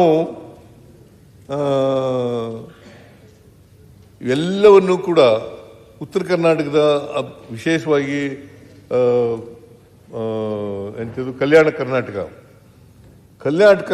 ಅಭಿವೃದ್ಧಿಗೆ ಏನೆಲ್ಲ ಮಾಡಲಿಕ್ಕೆ ಸಾಧ್ಯ ಆಗ್ತದೆ ಅದನ್ನೆಲ್ಲ ಮಾಡತಕ್ಕಂಥ ಪ್ರಯತ್ನವನ್ನು ಮಾಡ್ತಾ ಇದ್ದೀವಿ. Is it not A fact? 5,000 ಕೊಟ್ಟಿರೋದು ನೀವು ಅಲ್ಗಳೆಯಕ್ಕಾಗಲ್ಲ. ನೀವು ಛಾಯಾ ದೇವಗಾಂವ್ಕರ್ ಸರ್ ದೇವಣಗಾಂವ್ಕರ್ ಆಯ್ತಪ್ಪ, ನೀ ಹೇಳ್ದದ್ನೇ ಹೇಳೋಣ. ದೇವಣಗಾಂವ್ಕರ್ ಅವ್ರ ಅಧ್ಯಕ್ಷತೆಯಲ್ಲಿ ಸಮಿತಿ ಮಾಡಿದ್ದೀವಿ. ಅವ್ರ ವರದಿಯನ್ನು ತಗೊಂಡಿದ್ದೀವಿ, ಅದನ್ನು ಜಾರಿ ಮಾಡ್ತೀವಿ. ಪ್ರೊಫೆಸರ್ ಗೋವಿಂದರಾವ್ ವರದಿ ಬಂದ ಮೇಲೆ ಅದನ್ನ ಪ್ರಕಾರ ಮಾಡ್ತೀವಿ. ಸೊ ನಾವೆಲ್ಲನೂ ಕೂಡ ಏನೇನು ಮಾಡಲಿಕ್ಕೆ ಸಾಧ್ಯ ಆಗ್ತದೆ ಅವೆಲ್ಲವನ್ನೂ ಕೂಡ ಮಾಡಿದ್ದೀವಿ. ಸೊ ಈ ಭಾಗದ ಕಲ್ಯಾಣ ಕರ್ನಾಟಕ ಈ ಭಾಗದಲ್ಲಿ ಅಭಿವೃದ್ಧಿ ಮಾಡಲಿಕ್ಕೆ ಏನೇನು ಮಾಡಲಿಕ್ಕೆ ಸಾಧ್ಯ ಆಗ್ತದೆ ಅವನ್ನೆಲ್ಲನೂ ಮಾಡ್ತೀವಿ. ಹೆಚ್ಚು ಶಾಲೆಗಳನ್ನು ತೆಗಿತೀವಿ. ಆಮೇಲೆ ಕರ್ನಾಟಕ ಪಬ್ಲಿಕ್ ಸ್ಕೂಲ್ 200 ತೆಗಿಬೇಕು ಅಂತ ಹೇಳಿದ್ದೀವಿ ಇವರಿಗೆ. 300 ಮತ್ತೆ ಕಲ್ಯಾಣ ಕರ್ನಾಟಕ ಅಭಿವೃದ್ಧಿ ಮಂಡಳಿ ವತಿಯಿಂದ 200. ಇವಾಗ ತನಕ ಇದ್ದಿದ್ದು 60 ಸರ್. 60ರಿಂದ ಕಲ್ಯಾಣ ಕರ್ನಾಟಕ 900 ಇಡೀ ರಾಜ್ಯದಲ್ಲಿ 900 ಕರ್ನಾಟಕ ರಾಜ್ಯದಲ್ಲಿ 900 ಕರ್ನಾಟಕ ಪಬ್ಲಿಕ್ ಶಾಲೆಗಳನ್ನು ತೆಗಿತಾರೆ. ಸರ್ ಸಭಾಧ್ಯಕ್ಷರೇ, ಇವಾಗ ತಾವು ಹೇಳಿದ್ದು ಇವಾಗ ತನಕ ಇದ್ದಿದ್ದು 60. ತಾವು 1 ವರ್ಷದಲ್ಲಿ ಇನ್ನ 300 ಮಾಡ್ತಾ ಇದ್ದೀರಾ ಸರ್? ಕೂತ್ಕೊಳ್ಳಿ. ನೀವು ಮಧ್ಯೆ ಎದ್ಬಿಟ್ರೆ ನನಗೆಲ್ಲ ಮರ್ತೇ ಹೋಗ್ಬಿಡ್ತದೆ. ಓರಿಯಂಟೇಷನ್ ಅಂತ ಹೇಳ್ತಾರೆ ಅವರು. ಭಾಷಣ ನೀವು ಮಾಡ್ತಾ ಇದ್ದೀರಿ ಸರ್, ಭಾಷಣ ನೀವು ಮಾಡ್ತಾ ಇದ್ದೀರಿ, ಇನ್ಫಾರ್ಮೇಶನ್ ಅವ್ರ ಹತ್ರ ಇದೆ. ಭಾಷಣ ನಿಮ್ದು, ಇನ್ಫಾರ್ಮೇಶನ್ ಜಾಸ್ತಿ ಅವ್ರ ಹತ್ರ ಇದೆ. ಕಲ್ಯಾಣ ಕರ್ನಾಟಕ ಅಭಿವೃದ್ಧಿ ಮಂಡಳಿಯ ಅಧ್ಯಕ್ಷರು ಅವ್ರಿಗೆ ಇರ್ಲೇಬೇಕಲ್ಲ. ಈಗ ನಿಮಗೆ ಎಷ್ಟಿದೆ ಅಷ್ಟೇ ಇನ್ಫಾರ್ಮೇಶನ್ ನನ್ನ ಹತ್ರನೇ ಇರೋದು. ನಿಮ್ಗೆ ಗೊತ್ತಿಲ್ಲ, ನಿಮ್ಮ ಹತ್ರ ಇದೆಯೋ ಇಲ್ಲೋ ಗೊತ್ತಿಲ್ಲ. ನಿಮ್ಗೆ ಎಷ್ಟಿದೆ ಇನ್ಫಾರ್ಮೇಶನ್ ನನ್ನ ಹತ್ರನೂ ಅಷ್ಟೇ ಇರೋದು. ನಾನು ಮುಖ್ಯಮಂತ್ರಿ ಇರ್ಬೋದು ರಾಜ್ಯದಲ್ಲಿ, ಕೆಲವು ಇನ್ಫಾರ್ಮೇಶನ್ ಇರ್ತದೆ, ಕೆಲವು ನಿಖರವಾದಂಥ ಇನ್ಫಾರ್ಮೇಶನ್ ಅವ್ರ ಹತ್ರ ಇರ್ತದೆ. ಅಧ್ಯಕ್ಷತೆ ನಿಮ್ಮ ಸಪೋರ್ಟಿಗಾಗಿ ಒಂದು ಜಿಲ್ಲೆನ ನೀವು ಆವರೇಜ್ ತಗೊಳೋದಕ್ಕಿಂತ ಆ ಜಿಲ್ಲೆಯಲ್ಲಿರೋ ಕೆಲವು ತಾಲೂಕುಗಳಿಗೆ ನಿಮ್ಮ ಆರೈಕೆ ಜಾಸ್ತಿ ಬೇಕು, ನಿಮ್ಮ ರಕ್ಷಣೆ ಜಾಸ್ತಿ ಬೇಕು. ಸರ್ಕಾರಗಳು ಕೆಲವು ಈ ಕಾನ್ಸ್ಟಿಟ್ಯೂನ್ಸಿ ಸಿಕ್ಕಾಪಟ್ಟೆ ದುಡ್ಡು ಹೋಗಿದೆ, ನಾನು ನೋಡಿದೆ. ಗುಲ್ಬರ್ಗದಲ್ಲಿ ಇರ್ಬೋದು, ಬೇರೆ. ಆದರೆ ಅಷ್ಟೇ ಕೆಳಮಟ್ಟದಲ್ಲಿ ಕೆಲವು ತಾಲೂಕುಗಳಿದ್ದಾವೆ. ಆ ತಾಲೂಕುಗಳನ್ನು ಆಯ್ಕೆ ಮಾಡಿ ಆರಕ್ಷಣೆ ಕೊಟ್ಟರೆ ಅವು ಮೇಲೆ ಬರ್ತಂದ್ರೆ ಸರಿಯಾಗಿ. ನಾನು ನೀವು ಇರ್ಲಿದ್ದು ಇದ್ರೆ ನಾನು ಮಾತಾಡುವಾಗ ಗೋವಿಂದರಾವ್ ಅವರಿಗೆ, ಪ್ರೊಫೆಸರ್ ಗೋವಿಂದರಾವ್ ಅವರಿಗೆ ನಂಜುಂಡಪ್ಪನವರ ವರದಿಯನ್ನು ಆಧಾರವಾಗಿ ಇಟ್ಟುಕೊಂಡು ಇದರ ಪರಿಣಾಮ ಏನಾಗಿದೆ, ಅದಾದಮೇಲೆ ಇನ್ನೇನು ಮಾಡಬೇಕು, ಜಿಲ್ಲೆಗಳಿಗೆ ಏನು ಮಾಡಬೇಕು, ತಾಲೂಕುಗಳಿಗೆ ಏನು ಮಾಡಬೇಕು, ಅಸಮಾನತೆ ಹೋಗ್ಬೇಕಲ್ಲಪ್ಪ. ಅಸಮಾನತೆ ಹೋಗ್ಬೇಕಾದ್ರೆ ಏನು ಮಾಡಬೇಕು? ಈಗ ಕರ್ನಾಟಕ ಸರ್ವತೋಮುಖ ಅಭಿವೃದ್ಧಿ ಆಗಬೇಕು ಅಂತ ಬರೀ ಭಾಷಣ ಹೊಡೆದ್ರಾಗುತ್ತಾ? ಸಮಗ್ರ ಅಭಿವೃದ್ಧಿ ಆಗಬೇಕು ಅಂತಂದ್ರೆ ಭಾಷಣ ಹೊಡೆದ್ರೆ ಆಗುತ್ತಾ? ಎಲ್ಲ ಜಿಲ್ಲೆಗಳು ಕೂಡ ಸಮಾನತೆಯನ್ನು ಕಂಡಾಗ ಮಾತ್ರ ಸಮಗ್ರ ಅಭಿವೃದ್ಧಿ ಆಗಲಿಕ್ಕೆ ಸಾಧ್ಯ ಆಗುತ್ತೆ. ಅದಕ್ಕೋಸ್ಕರ ನಾವು ಸಮಾನತೆಯನ್ನು ಈಗ ಜಾತಿ ಹೋಗ್ಬೇಕು ಅಂತ ಎಷ್ಟು ಇವರೆಲ್ಲ ಮಾತಾಡಿದ್ರು. ಉತ್ತರ ಕರ್ನಾಟಕದ ಬಗ್ಗೆ ಬೆಲ್ಲದವರು ಮಾತಾಡ್ತಾ ಇದ್ರು, ನಿನ್ನೆ ಆಚಾರ್ಯರು ಮಾತಾಡಿದ್ರು, ಆಚಾರ್ಯರು ಪ್ರಯತ್ನ ಮಾಡಿದ್ರು, ಬಸವಣ್ಣ ಪ್ರಯತ್ನ ಮಾಡಿದ್ರು, ಬುದ್ಧ ಪ್ರಯತ್ನ ಮಾಡಿದ್ರು. ಜಾತಿ ಹೋಗಿದೆಯಾ? ಕನಕದಾಸರು ಮಾಡಿದ್ರು, ನಾರಾಯಣ ಗುರುಗಳು ಮಾಡಿದ್ರು, ಅಂಬೇಡ್ಕರ್ ಮಾಡಿದ್ರು, ಕುವೆಂಪು ಅವರು ಮಾಡಿದ್ರು. ಹೋಗಿದೆಯಾ? ಹೋಗಿದೆಯಾ? ಇವನಾರವ ಎಂದೆನಿಸದಿರಯ್ಯ, ಇವ ನಮ್ಮವ ಎಂದೆನಿಸಯ್ಯ, ನಿನ್ನ ಮನೆಯ ಮಗನೆಂದೆನಿಸಯ್ಯ, ಕೂಡಲ ಸಂಗಮ ದೇವ. ಜಾತಿ ಮಾಡ್ತೀರಾ? ಅಲ್ಲ, ಅಹಿಂದ ಜಾತಿ ನೀವೇ ಮಾಡ್ತೀರಾ? ಜಾತಿ ಪದ್ಧತಿ ಹೆಂಗ್ ಹೋಗುತ್ತೆ ಸರ್? ಜಾತಿ ಪದ್ಧತಿ ಹೋಗ್ಬೇಕಾದ್ರೆ ನೀವು ಅಹಿಂದ ದೂರ ಮಾಡಿ ಸಮಾನತೆ ಕರ್ನಾಟಕ ರಾಜ್ಯವನ್ನ ನೋಡ್ಬೇಕು ಸರ್. ಸುರೇಶ್, ಅಲ್ಲ, ಒಬ್ಬ ಮುಖ್ಯಮಂತ್ರಿ ಯಾವ ರೀತಿ ಮಾತಾಡ್ಬೇಕಂತ ಕಲ್ಪನೆ ಕೂಡ ಇಲ್ಲ. ಇವ ನಮ್ಮವ ಅಂತಂದ್ರಿ. ಹೋಗಿದ್ಯಾ? ವಚನ ಇದು ಬಸವಣ್ಣವ್ರ ಕಾಲದ 850 ವರ್ಷಗಳ ಹಿಂದೆ. ಯಾಕೆ ಹೋಗಿಲ್ಲ ಅಂತಂದ್ರೆ, ಹಂಗೆ ಆಗ್ಬೇಕು ಅಂತ ಯಾಕೆ ಹೋಗಿಲ್ಲ ಅಂತಂದ್ರೆ, ಜಾತಿ ಯಾಕೆ ಹೋಗಿಲ್ಲ ಅಂತಂದ್ರೆ ಅಸಮಾನತೆ ಅವಕಾಶ ಸಿಕ್ಕಿರ್ಲಿಲ್ಲ. ಅವಕಾಶ ಸಿಕ್ಕಿದ್ರೆ ಸಮಾನತೆ ಬರ್ತಿತ್ತು. ಅವಕಾಶ ಸಿಕ್ಕದೇ ಇರೋದ್ರಿಂದ, ಜಾತಿ ವ್ಯವಸ್ಥೆ ಇರೋದ್ರಿಂದ ಅವಕಾಶಗಳು ಸಿಕ್ಕಲಿಲ್ಲ ಅಲ್ವಾ? ದಲಿತ ಸಿಎಂ ಮಾಡಿ ಉತ್ತರ ಕರ್ನಾಟಕ ಬಗ್ಗೆ ಚರ್ಚೆ ಮಾಡೋದು ಯಾಕೆ? ನೀವು ಉತ್ತರ ಜನ ನೋಡ್ತಾ ಇರ್ತಾರೆ, ನೀವು ಉತ್ತರ ಕರ್ನಾಟಕದ ಬಿಟ್ಟು ಎಲ್ಲಾ ಮಾತಾಡ್ರೆ ಹೇಗೆ ಮುಖ್ಯಮಂತ್ರಿಗಳು?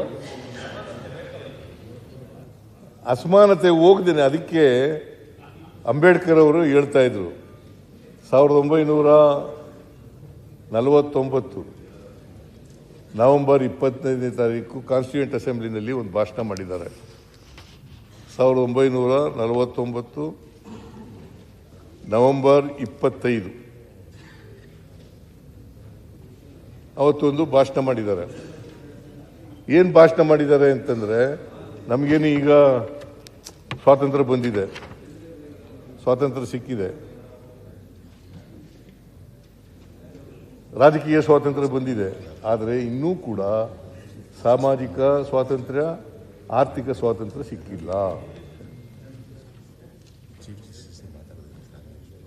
ಎಲ್ಲಿವರೆಗೆ ಆರ್ಥಿಕ ಸ್ವಾತಂತ್ರ್ಯ ಸಿಗೋದಿಲ್ಲ, ಸಾಮಾಜಿಕ ಸ್ವಾತಂತ್ರ್ಯ ಸಿಗೋದಿಲ್ಲ, ಅಲ್ಲಿವರೆಗೆ ಬರೀ ರಾಜಕೀಯ ಸ್ವಾತಂತ್ರ್ಯದಿಂದ ಸಮಾನತೆ ತರಕ್ಕಾಗಲ್ಲ. ಅವರು ಅದಕ್ಕೆ ಭಾಷಣದಲ್ಲಿ, ಅವತ್ತು ಭಾಷಣ, ಕೊನೆ ಭಾಷಣ ಕಾನ್ಸ್ಟಿಟ್ಯೂಂಟ್ ಅಸೆಂಬ್ಲಿನಲ್ಲಿ, ಕಾನ್ಸ್ಟಿಟ್ಯೂಷನ್ನು ಅಂಗೀಕಾರ ಆಗೋದಕ್ಕಿಂತ ಒಂದು ದಿನ ಮುಂಚಿತವಾಗಿ ಭಾಷಣ ಮಾಡಿದ್ದಾರೆ. ಏನಂತ ಅಂತಂದರೆ, ನಾವು 1950 ಜನವರಿ 26ನೇ ತಾರೀಕು ಸಂವಿಧಾನ ಜಾರಿಗೆ ಬರ್ತದೆ. ಅವತ್ತಿನಿಂದ ಸಂವಿಧಾನ ಜಾರಿಗೆ ಬರ್ತದೆ. ಸಂವಿಧಾನ ಜಾರಿಗೆ ಬರುವಾಗ ನಾವು ವೈರುಧ್ಯತೆ ಇರ್ತಕ್ಕಂಥ ಸಮಾಜಕ್ಕೆ ಕಾಲಿಡ್ತಾ ಇದ್ದೀವಿ. ವೈರುಧ್ಯತೆ ಇರ್ತಕ್ಕಂಥ ಸಮಾಜಕ್ಕೆ ಕಾಲಿಡ್ತಾ ಇದ್ದೀವಿ. ಆರ್ಥಿಕ ಅಸಮಾನತೆ ಇದೆ, ಸಾಮಾಜಿಕ ಅಸಮಾನತೆ ಇದೆ. ಇಂಥ ಸಮಾಜಕ್ಕೆ ಕಾಲಿಡ್ತಾ ಇದ್ದೀವಿ.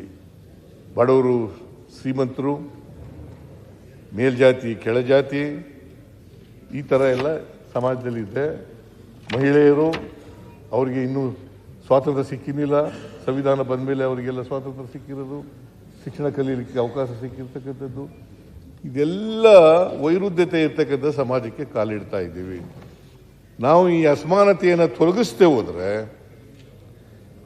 ಯಾರಿಗೆ ಸ್ವಾತಂತ್ರ್ಯ ಸಿಕ್ಕಿದೆ, ಅಸಮಾನತೆಯಿಂದ ಯಾರು ನರಳುತ್ತಾ ಇದ್ದಾರೆ, ಆ ಜನರೇ ಪ್ರಜಾಪ್ರಭುತ್ವದ ಸೌಧವನ್ನು, ಸ್ವಾತಂತ್ರ್ಯದ ಸೌಧವನ್ನು ಧ್ವಂಸ ಮಾಡ್ತಾರೆ ಅಂತಕ್ಕಂಥ ಮಾತುಗಳು.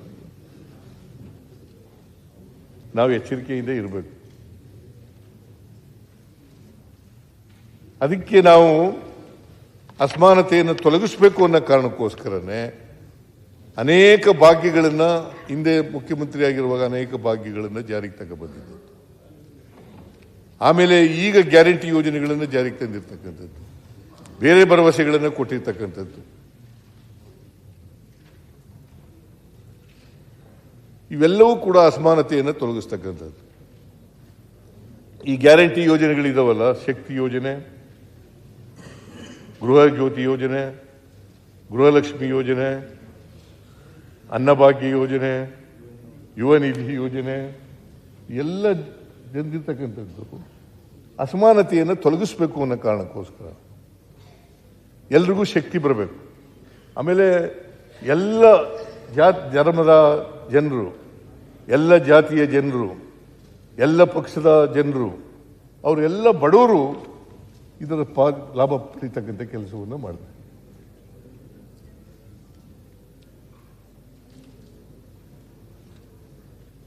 ಅದರಿಂದಲೇ ಇವತ್ತು ಕರ್ನಾಟಕ ಇಡೀ ದೇಶದಲ್ಲಿ ತಲಾ ಆದಾಯದಲ್ಲಿ ನಂಬರ್ 1 ಆಗಿರೋದು. ನಂಬರ್ 1 ಯಾಕೆ ಆಗ್ತದೆ ಅಂತಂದ್ರೆ, ಬಿಕಾಸ್ ಆಫ್ ದೀಸ್ ಗ್ಯಾರಂಟಿ ಯೋಜನೆಗಳು. ಆರ್ಥಿಕ ಚಟುವಟಿಕೆಗಳಾಗ್ತವೆ, ಸ್ವಾವಲಂಬನೆ ಬರ್ತದೆ, ಆರ್ಥಿಕವಾಗಿ ಸಾಮಾಜಿಕವಾಗಿ ಸ್ವಾವಲಂಬನೆ ಬರ್ತದೆ. ಈ ಸ್ವಾವಲಂಬನೆ ಬರದೇ ಹೋದರೆ ಸ್ವಾಭಿಮಾನನೂ ಬರಲ್ಲ. ನಮ್ಮಲ್ಲಿ ಬಹಳ ದಿನಗಳಿಂದ ನಮ್ಮ ಜಾತಿ ವ್ಯವಸ್ಥೆ ಇದೆಯಲ್ಲ, ಇದಕ್ಕೆ ಚಲನೆ ಇಲ್ಲ, ಚಲನೆ ಇಲ್ಲ. ಜಡತ್ವದಿಂದ ಕೂಡಿರ್ತಕ್ಕಂಥ ಸಮಾಜ ನಮ್ಮದು. ಚಲನೆ ಯಾವಾಗ ಬರ್ತದೆ ಅಂತಂದ್ರೆ, ಆರ್ಥಿಕ ಸಾಮಾಜಿಕ ಚಟುವಟಿಕೆಗಳು ಜಾಸ್ತಿ ಆದಾಗ ಬರಲಿಕ್ಕೆ ಸಾಧ್ಯ ಆಗುತ್ತೆ. ಸ್ವಾವಲಂಬನೆ ಬಂದಾಗ ಮಾತ್ರ ಜಾಸ್ತಿ ಆಗಲಿಕ್ಕೆ ಸಾಧ್ಯ ಆಗುತ್ತೆ. ಹಾಗಾಗಿನೇ 850 ವರ್ಷಗಳ ಹಿಂದೆ ಬಸವಣ್ಣ ಜಾತ್ಯತೀತ ಸಮಾಜ ನಿರ್ಮಾಣ ಆಗಬೇಕು, ಜಾತಿ ರಹಿತವಾದಂಥ ವರ್ಗ ರಹಿತವಾದಂಥ ಸಮಾಜ ನಿರ್ಮಾಣ ಆಗಬೇಕು, ಸಾಮಾಜಿಕ ನ್ಯಾಯ ಬರಬೇಕು, ಕಂದಾಚಾರಗಳು ಮೌಢ್ಯಗಳೆಲ್ಲ ಹೋಗ್ಬೇಕು ಅಂತೇಳಿ 850 ವರ್ಷಗಳ ಹಿಂದೆ ಹೇಳಿದ್ರು. ಇನ್ನೂ ಜಾತಿ ಹೋಗಿಲ್ಲ. ಸ್ವಾತಂತ್ರ್ಯ ಪೂರ್ವದಲ್ಲಿ ನಮ್ಮಲ್ಲಿ ಸಾಕ್ಷರತೆ ಎಷ್ಟು ಪ್ರಮಾಣದಲ್ಲಿ ಇತ್ತು ಮಾನ್ಯ ಅಧ್ಯಕ್ಷರೇ?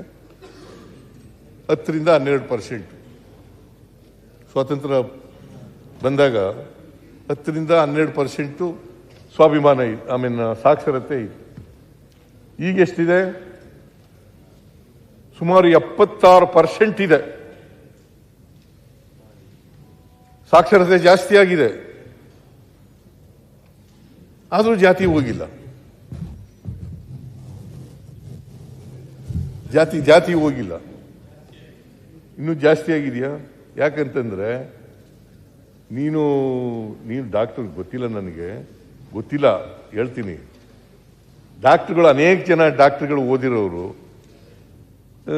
ನೀ ಯಾಕಪ್ಪ ಹಿಂಗಿದ್ಯಾ, ಬಡವನಾಗಿದ್ಯಾ, ನೀನು ಯಾಕೆ ಮನೆ ಇಲ್ಲ, ನಿನ್ಗೆ ಯಾಕೆ ಅವಿದ್ಯಾವಂತನಾಗಿದ್ಯಾ, ನಿನಗ್ಯಾಕೆ ಉದ್ಯೋಗ ಇಲ್ಲ ಅಂತಂದ್ರೆ, ನಾನು ಹಿಂದಿನ ಜನ್ಮದಲ್ಲಿ ಪಾಪದ ಕೆಲಸ ಮಾಡಿಬಿಟ್ಟಿದ್ದೆ, ಅದರಿಂದ ಈ ಜನ್ಮದಲ್ಲಿ ಹಿಂಗೆ ಹುಟ್ಟುಬಿಟ್ಟಿದ್ದೀನಿ ನಾನು ಅಂತ ಹೇಳೋದು.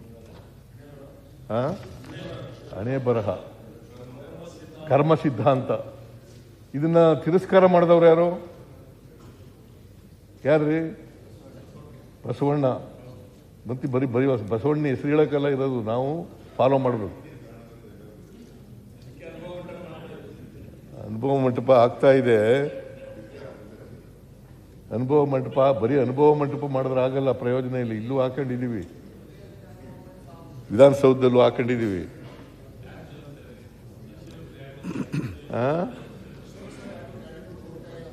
ಹಣೆ ಬರಹ,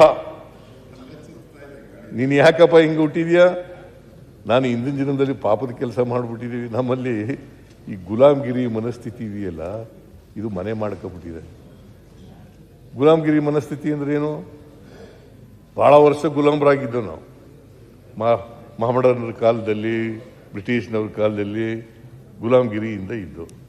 ಅದು ಹೋಗೇ ಇಲ್ಲ. ಇನ್ನು ಜಾತಿ ವ್ಯವಸ್ಥೆ ಇದೆ, ಇನ್ನೂ ಗಟ್ಟಿ ಆಗ್ಬಿಟ್ಟದೆ ಗುಲಾಮ್ಗಿರಿ. ಈಗ ಒಬ್ಬ ಮೇಲ್ಜಾತಿಯವನು ಬಡವ ಬಂದರೆ ಸ್ವಾಮಿ ಬುದ್ಧಿ ಅಂತೀವಿ ಅಲ್ವಾ? ಬಡವ ಮೇಲ್ಜಾತಿಯವನು ಅವನು ಬಂದರೆ ಸ್ವಾಮಿ ಬುದ್ಧಿ ಅಂತೀವಿ. ಅದೇ ಒಬ್ಬ ದಲಿತರವನು ಶ್ರೀಮಂತನಾಗಿದ್ರು, ವಿದ್ಯಾವಂತನಾಗಿದ್ರು, ಅವನ ಏಕವಚನದಲ್ಲಿ ಮಾತಾಡಿಸ್ತೀವಿ. ಇದು ಗುಲಾಮ್ಗಿರಿಯ ಸಂಕೇತ. ಎಲ್ಲಿವರೆಗೆ ಈ ಗುಲಾಮ್ಗಿರಿಯನ್ನು ಕಿತ್ತು ಒಗೆಯಲ್ಲ ನಾವು, ಅಲ್ಲಿವರೆಗೆ ಬದಲಾವಣೆ ಆಗಲ್ಲ.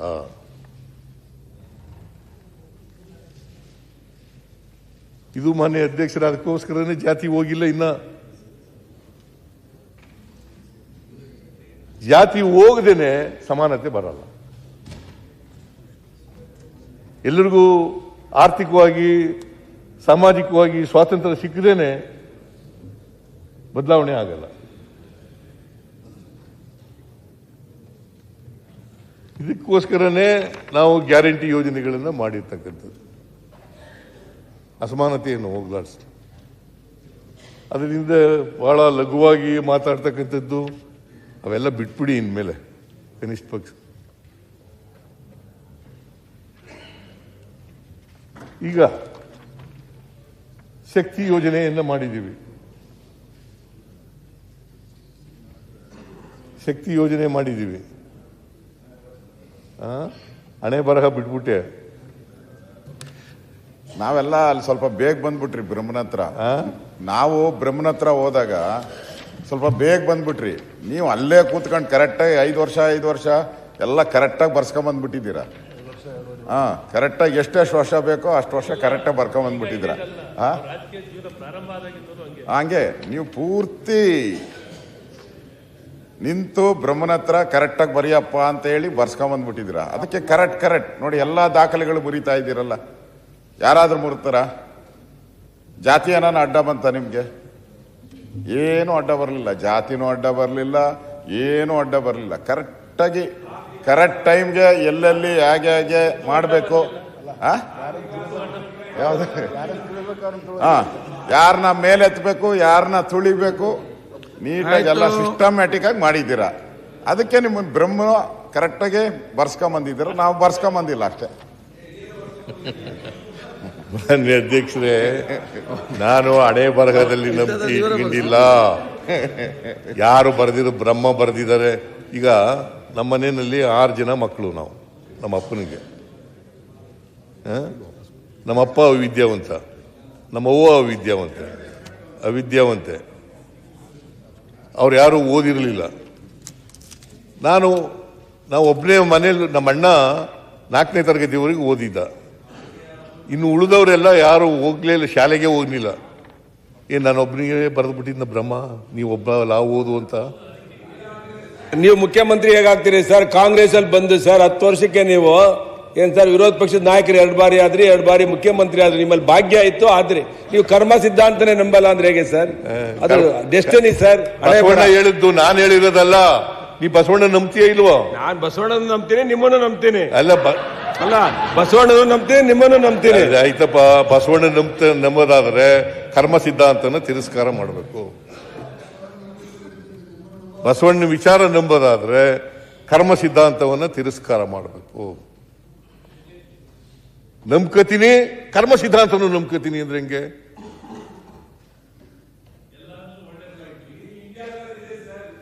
ಈಗ ಆಯ್ತಪ್ಪ, ಕೂತ್ಕೋ ಒಂದ್ಸಾರಿ. ಈಗ ನೋಡಪ್ಪ, ನಾನು ಕರ್ನಾಟಕ ಬಿಟ್ಟು ಕರ್ಮ ದಯಮಾಡಿ ಕೂತ್ಕೊಳ್ಳಿ. ನಾನು ಅಶೋಕ ಮಾತಾಡುವಾಗ ಎದ್ದಿದ್ನ? ಅಲ್ಲ ಸರ್, ಫ್ರೀಯಾಗಿ ಮಾತಾಡ್ಬಿಡಿ ಸರ್, ಬಿಟ್ಬಿಟ್ಟಿದ್ದೀರಿ ನೀವು, ಸುತ್ತ ಹಾಕ್ಸ್ಬೇಡಿ. ಈ ಬಾಂಬೆ ಬಂತು, ಡೆಲ್ಲಿ ಬಂತು, ಅವಾಗಿಂದ ಆಗ್ತಾ ಇದ್ದೀರಾ ಪೂರ್ತಿ. ಅದಕ್ಕೆ ಡೈರೆಕ್ಟ್ ಆಗಿ ಬಂದ್ಬಿಡಿ, ಲ್ಯಾಂಡಿಂಗ್ ಬಂದ್ಬಿಟ್ಟು ಹೇಳ್ತಾ ಇದ್ದೀನಪ್ಪ. ಫ್ಲೈಟ್ ಟೇಕ್ ಆಫ್ ಮಾಡಿ ಉತ್ತರ ಕರ್ನಾಟಕದಾಗ ಲ್ಯಾಂಡ್ ಮಾಡಿ. ಆಯ್ತು ಅಶೋಕ, ನಾ ಮಾತಾಡಲ್ಲ, ಸುಮ್ಮನೆ ಕೂತಿದ್ದೀನಿ ನೋಡಿ. ಸರ್ ಮುನ್ನುಡಿನೇ ಇಷ್ಟು ಉದ್ದ ಆದ್ರೆ ಹೆಂಗೆ ಸರ್? ಮುನ್ನುಡಿನೇ ಇಷ್ಟು ಉದ್ದ ಆದ್ರೆ ಹೆಂಗೆ? ಆದ್ರೆ ಪಿಕ್ಚರ್ ಯಾವಾಗ ಹೆಂಗೆ ನಾವು ಮುನ್ನುಡಿ ಎಲ್ಲ ಇದು ಅನ್ನೋ ಈಗ ನೋಡಿ, ನಿಮಗೆ ಕೇಳಕ್ಕೆ ಇಷ್ಟ ಇಲ್ಲ. ಅಲ್ಲ, ಇಷ್ಟ ಇಲ್ಲ. ನಾನು ತಿಂಡಿ ತಿಂದೆ. ಮುನ್ನುಡಿನೇ ಇನ್ನು ಸಬ್ಜೆಕ್ಟಿಗೆ ಬರ್ದಲ್ಲ, ಮುನ್ನುಡಿನೇ 25 ಪೇಜ್ ಆಯ್ತಲ್ಲ ಈಗ. ಸರ್ ನಾವು ಅಂದ್ರೆ ಮುಗಿಸ್ಬಿಡ್ತೀನಿ. ಇಲ್ಲ, ನಾವು ನೀವು ಬಹಳ ಒಳ್ಳೆ ಉತ್ತರ ಕೊಡ್ತೀರಾ ಅಂತ ನಾವೆಲ್ಲ ತಯಾರು ಮಾಡ್ಕೊಂಡು ಫ್ರೆಶ್ ಆಗಿ ಬಂದಿದ್ದೀರಿ. ನೀವು ಇನ್ನೂ ಸೈಡ್ ಇದ್ರಲ್ಲಿ ಬರ್ತಾ ಇತ್ತಲ್ಲ, ಅಡ್ವರ್ಟೈಸ್ಮೆಂಟ್ ಪಿಕ್ಚರ್ ಬರ್ಲಿ ಅಂತ ಕಾಯ್ತಾ ಇದ್ದೀರಿ. ಪಿಕ್ಚರ್ ಬರ್ಬೇಕೀಗ. ಅಧ್ಯಕ್ಷರೇ, ಈಗ ಸರ್ ನಾನು ನೀವು ನಿಶಕ್ತಿ ಆಗಿದ್ದೀರಿ ಅಂತಂದಾಗ ಅರ್ಧ ಗಂಟೆಲಿ ಮುಗಿಸ್ಬಿಡ್ತೀರಿ ಅಂತ ಅನ್ಕೊಂಡೆ. ನಿಮ್ಮ ರಾಜಕೀಯ ನಿಶಕ್ತಿಯೂ ಆಗಿಲ್ಲ ಇದ್ರಲ್ಲಿ, ದೇಹ ನಿಶಕ್ತಿಯೂ ಆಗಿಲ್ಲ ಇದ್ರಲ್ಲಿ. ನೋಡಿದ್ರೆ ಬಹಳ ಗಟ್ಮುಟ್ಟಾಗಿದ್ದಂಗೆ ಕಾಣ್ತಾ ಇದೆ ನನಗೆ. ಅಧ್ಯಕ್ಷರೇ, ನಾನು ಐದು ಮುಖ್ಯಮಂತ್ರಿಗಳ ನಿಶಕ್ತಿ ಹೇಳಿದ್ದೆ ಹೇಳ್ತಾರೆ, ಮತ್ತೆ ಯಾವುದು ರಾಜಕೀಯ ನಿಶಕ್ತಿ ಇಲ್ಲ. ಎಲ್ಲ ಕೇಳಿದ್ದೀವಿ. ಈ ಉತ್ತರ ಕರ್ನಾಟಕ ಏನು ಕೊಡ್ತೀವಿ ಅಂತ ಹೇಳಿ ಸಾಕು. ಆಡೋ ಕಿಸ್ಬಾಯ್ದಾಸ ಬೇಡ ನಮಗೆ. ಶಾರೀರಿಕ ನಿಶಕ್ತಿ ಇದೆ. ಸೊ ಮಾನ್ಯ ಅಧ್ಯಕ್ಷರೇ, ನಾನು ಬರೀ ಮುನ್ನುಡಿನಲ್ಲೇ ಇಲ್ಲ, ಕೆಲವೆಲ್ಲ ವಿಚಾರಗಳನ್ನು ಹೇಳಿದ್ದೇನೆ. ಉತ್ತರ ಕರ್ನಾಟಕದಲ್ಲಿ ಕಲ್ಯಾಣ ಕರ್ನಾಟಕದಲ್ಲಿ ಅಭಿವೃದ್ಧಿ ಮಂಡಳಿ ಹೆಂಗಾಯಿತು, 371J ಹೆಂಗಾಯಿತು, ಆಮೇಲೆ ಬಡತನ ಯಾಕೆ ಹೋಗಿಲ್ಲ, ಅಸಮಾನತೆ ಯಾಕೆ ಹೋಗಿಲ್ಲ, ಇದು ಯಾಕೆ ಹೋಗಿಲ್ಲ ಎಂಥದ್ದು, ತಲಾ ಆದಾಯ ಯಾಕೆ ಕಡಿಮೆ ಆಗಿದೆ, ಕೆಲವು ಕಡೆ ಕಡಿಮೆ ಆಗಿದೆ, ಕೆಲವು ಕಡೆ ಹೆಚ್ಚಾಗಿದೆ, ಯಾಕಾಗಿದೆ ಅನ್ನೋದ್ರ ಬಗ್ಗೆ ಎಲ್ಲ ಹೇಳಿದ್ದೀನಿ. ಸೊ ಮಾನ್ಯ ಅಧ್ಯಕ್ಷರೇ, ನಾನು ಇವ್ರಿಗೆ BJPಯವರು ಸರ್ಕಾರ ನೀವು 11 ವರ್ಷ ಮಾಡಿದ್ದೀರಿ, ಗೊತ್ತಾಯ್ತಾ?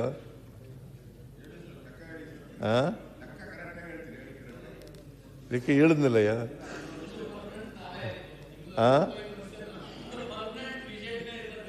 ನಿಮ್ಮ ಅಪ್ರಾಣೆ ಬರಲ್ಲ. 5 ಮಂದಿ ಮುಖ್ಯಮಂತ್ರಿಗಳು ಮಾಡ್ರ ಅವರು. ನೀವು ಅಪ್ರಾಣೆ ಬರಲ್ಲ. BJP ಯಾವ ಕಾಲಕ್ಕೂ ಬರಲ್ಲ ಕರ್ನಾಟಕದಲ್ಲಿ. ನಾವು 28ಕ್ಕೂ ನಾವೇ ಬರ್ತೀವಿ. ಆಮೇಲೆ ಹಿಂಗೆ ಹೇಳಿದ್ರಿ ಕುಮಾರಸ್ವಾಮಿ ಅವರು ಮುಖ್ಯಮಂತ್ರಿ ಆದ್ರು. ಯಾವ ಕಾರಣಕ್ಕೂ BJPಯವರು ಬರಕ್ ಸಾಧ್ಯನೇ ಇಲ್ಲ.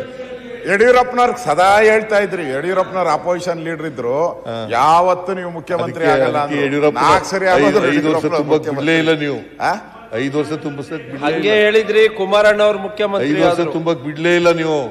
ಆಯ್ತು ಸರ್, 5 ವರ್ಷ ಅಲ್ಲ, ಮುಖ್ಯಮಂತ್ರಿಗಳಾದ್ರಿ ಸರ್. ನೀವೆಷ್ಟು ವರ್ಷ ಅಪೋಸಿಷನ್ ಲೀಡರ್ ಆಗಿದ್ದೀರಿ ಸರ್? ಎಷ್ಟು ಬಾರಿ ಆಗಿದ್ರಿ ಅಪೋಸಿಷನ್ ಲೀಡರ್ ಸರ್? ವಿಶ್ವಾಸ ಇದೆ ಹೈಕಮಾಂಡ್ನವರು. 4 ಬಾರಿ ಆಗಿದ್ರಿ ಹೈಕಮಾಂಡ್ನವರು. ನಾನು 5 ವರ್ಷ ಇದ್ದೆ. ಇವಾಗ ಕೊಟ್ಟಿಲ್ಲ ಸರ್ 5 ವರ್ಷ. 5 ವರ್ಷ ಇದ್ದೆ. ಅಲ್ಲಲ್ಲಪ್ಪ, ಒಂದೇ ನಿಮಿಷ. ಹೋದ್ ಸರಿ 5 ವರ್ಷ ಕೊಟ್ಟಿದ್ರು ಸರ್, ನಮ್ಗೆ ಗೊತ್ತು ಕರೆಕ್ಟ್ ಆಗಿ 5 ವರ್ಷ ಕೊಟ್ಟಿದ್ರು. ಈ ಸರಿ ಬರೆಯೋವಾಗೆಲ್ಲ ಮಿಸ್ಟೇಕ್ ಮಾಡಿ 2.5 ವರ್ಷ ಕೊಟ್ಟಿರ್ಬೇಕು. ನೋಡಿ, ಮಾಡಿ ಅಲ್ಲಿ ಲಾ ಮಿನಿಸ್ಟರ್ ಕೇಳಿ ಸರ್. ನೀನಿದ್ದ? ಹೌದು ಸರ್. ನೀವು ಡೆಲ್ಲಿಯಲ್ಲಿ ಎಕ್ತಾ ಇದ್ದಂಗೆ 2 ಫ್ಲೈಟ್ ಎಕ್ತಾ ಇದ್ದಂಗೆ ನನಗೆ ಫೋನ್ ಬರ್ತಾ ಇತ್ತು, ಹೇಳಲ್ಲ ಯಾರು ಮಾಡ್ತಾ ಇದ್ರು ಅಂತ. ಏನೇನಾಯ್ತು 2.5 ವರ್ಷ ಅಶೋಕ್ ಅವರು ಸರಿ ಮಾಡಗಳಿ ಅಷ್ಟೇ. ಸರಿ ಮಾಡಗಳಿ, ನಾವೆಲ್ಲ ಸರಿಯಾಗಿದ್ದೀವಿ. ಇಲ್ಲ ಸರ್, ಅಶೋಕ್ ಅವರೇ ಅಲ್ಲಿ ಬರವಣಿಗೆ ತಪ್ಪಾಗ್ಬಿಟ್ಟಿದೆ ಸರ್. ಬರವಣಿಗೆ ತಪ್ಪಾಗ್ಬಿಟ್ಟಿದೆ ಸ್ವಲ್ಪ. ಬರವಣಿಗೆ ಜಾರಕಿಹೊಳಿ ಅವರ ಮನೆಯಲ್ಲಿ ಮೀಟಿಂಗ್ ಆಯ್ತು. ಯಾವ ಬರವಣಿಗೆನೂ ತಪ್ಪಾಗಿಲ್ಲ. ನಾವು ಹೈಕಮಾಂಡ್ ಪಾರ್ಟಿ. ಕೇಳಿ, ನಾನು 5 ವರ್ಷ ತುಂಬಿಸಿದ್ದೀನಿ, ಮತ್ತೆ 2ನೇ ಸಾರಿ ಮುಖ್ಯಮಂತ್ರಿ ಆಗಿದ್ದೀನಿ. ಈಗ ನಾನೇ ಮುಖ್ಯಮಂತ್ರಿ. ಕೇಳಪ್ಪ, ಹೈಕಮಾಂಡ್ನವರು ನನ್ನ ಪ್ರಕಾರ ನನ್ನ ಪರವಾಗೇ ಇರೋದು.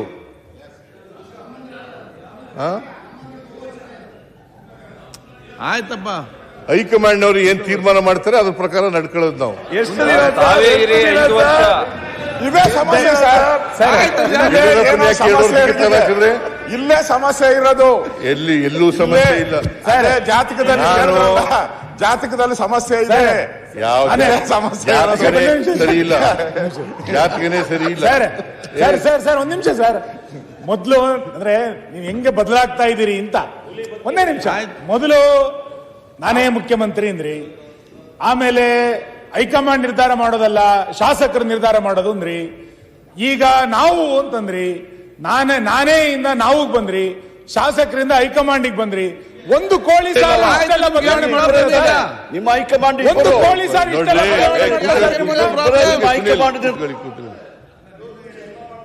ಹೈಕಮಾಂಡ್ ಇಬ್ಬರೇ.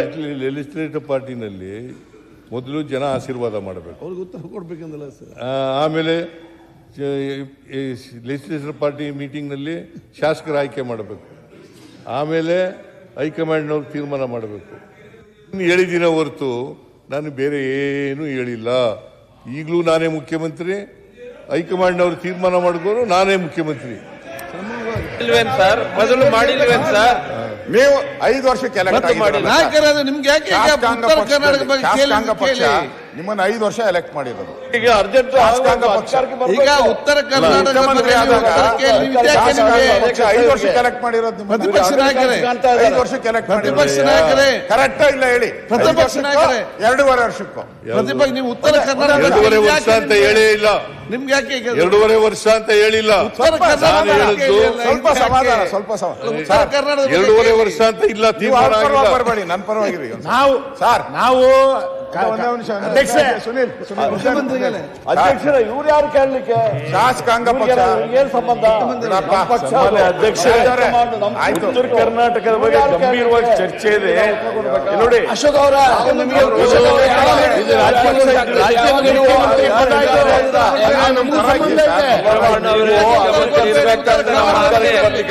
ಮುಖ್ಯಮಂತ್ರಿ ಆಗುದೇ ಇಲ್ಲ. 2.5 ವರ್ಷದ ಯಾವಾಗ ಹೇಳಿದ್ದಾರೆ? ಅನಾವಶ್ಯಕ ಡಿಬೇಟ್ ಮಾಡಬೇಡಿ. ಉತ್ತರ ಕೊಡ್ಬೇಡಿ. ಈಗ ಉತ್ತರ ಕರ್ನಾಟಕದ ಬಗ್ಗೆ ಚರ್ಚೆ. ಉತ್ತರ ಕೇಳಕ್ಕೆ ಅವಕಾಶ ಇಲ್ಲ ಅವ್ರಿಗೆ. ಬಿಜೆಪಿಗೆ 3 ಭಾಗಲಾಗ್ಯಾವ. ಮುಖ್ಯಮಂತ್ರಿಗಳು ಮಾತಾಡೋದಕ್ಕೆ ಉತ್ತರ ಕನ್ನಡ ಬಗ್ಗೆ ಚರ್ಚೆ ಆಗಲಿ. ನಾವು ನಿಮ್ ಪರವಾಗಿರೋರು, ನೀವು ಮಂತ್ರಿ ಆಗ್ಬೇಕು ಅಂತ ಬಯಸ್ತಾ ಇದ್ದೀನಿ ನಾನು. ನೀವು ಹಿಂಗ್ ಮಾಡಿದ್ರೆ ನಿಮ್ ಪರವಾಗಿದ್ದೀನಿ ನಾನು. ಉತ್ತರ ಕನ್ನಡ ಬಗ್ಗೆ ಚರ್ಚೆ ಆಗಲಿ ಕೇಳ್ತಾ ಇದ್ದೀನಿ ಸರ್. ಉತ್ತರ ಕನ್ನಡ ಬಗ್ಗೆ ಚರ್ಚೆ ಮಾಡ್ತೀರಿ, ನಿಮ್ ಪರವಾಗಿ ಬಂದ್ರೆ ನೀವು ಕೇಳಲ್ಲ ಅಂದ್ರೆ ಕರ್ನಾಟಕ ಬಗ್ಗೆ ಚರ್ಚೆ ಮಾಡಿ. ನಾವು ನೀವು 2.5 ವರ್ಷದ ಮುಖ್ಯಮಂತ್ರಿ ಅಂತ ನಾವು ಬಯಸ್ತಾ ಇಲ್ಲ, ವಿರೋಧ ಪಕ್ಷದವರು. ನಿಮ್ಮ ಹೈಕಮಾಂಡ್ ಬಯಸ್ತಾ ಇದ್ದಾರೆ, ನಿಮ್ ಶಾಸಕರು ಬಯಸ್ತಾ ಇದ್ದಾರೋ ಅಂತ.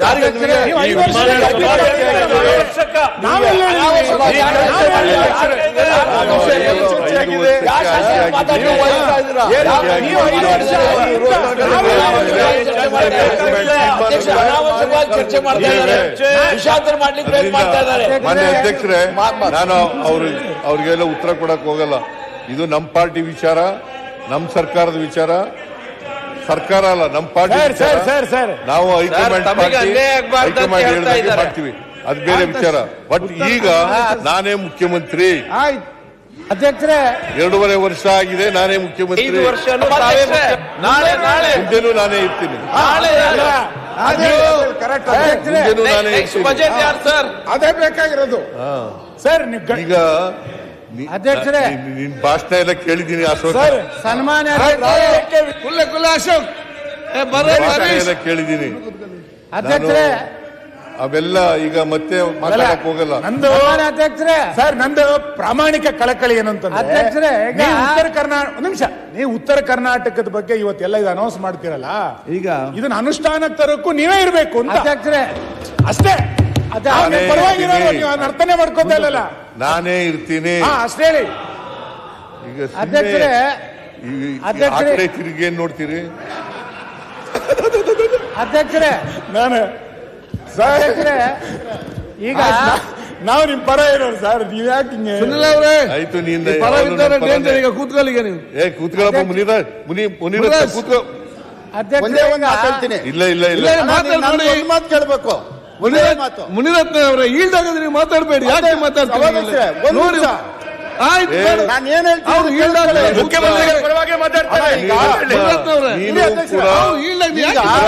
ಮುಖ್ಯಮಂತ್ರಿ ಆಗಿರ್ಲಿ ಅಂತ ಹೇಳ. ಒಂದ್ ನಿಮಿಷ ಇದೇ ಜಾಗದಲ್ಲಿ ತಮ್ಮನ್ನೇನಾರು ಕೆರಳಿಸಿದ್ರೆ ಹಿಂಗ್ ಹೊಡೆದ್ಬಿಟ್ಟು ನಾನೇ ಅಂತ ಇದ್ರಿ. ಈಗ ಅದೊಂದು ಮಾತು ಹಿಂಗ್ ಹೇಳ್ರಿ, ನಾನೇ 5 ವರ್ಷ ಹೇಳ್ಬೇಡ್ರಿ. ಒಂದೇ ಒಂದ್ಸಾರಿ ಇದ್ರ ನೋಡ್ಬೇಕು. ಮುಖ್ಯಮಂತ್ರಿ ರಿಯಾಕ್ಷನ್ ಬೇಡ. 5 ವರ್ಷ ಇರ್ತೀವಿ ಲೀಡರ್ ಆಫ್ ದಿ ಅಪೋಸಿಷನ್ ಆಗಿ. We agree sir. ಅವರೇ 5 ವರ್ಷ ಮುಖ್ಯ, ಅವರೇ ಹೇಳೋದಲ್ಲ, ಇವ್ರು ಅವರೇ 5 ವರ್ಷ, ಅಶೋಕ್ ಅವರೇ 5 ವರ್ಷ ಸರ್. ಯಾಕೆ ಅವ್ರ ಮೇಲೆ ವಿಶ್ವಾಸ ಕಮ್ಮಿ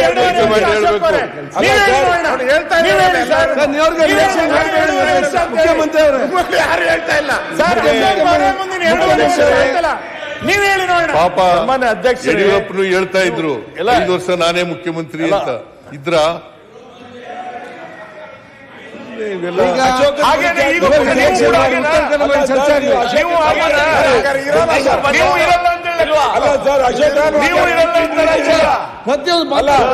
ಅಧ್ಯಕ್ಷ, ಇವರಿಗೆ ಒಂದೊಂದು 5 ವರ್ಷ 4 ಮುಖ್ಯಮಂತ್ರಿ ಇರ್ತಾರೆ. ಇವ್ರದ್ದು ಸ್ಪೀಕರ್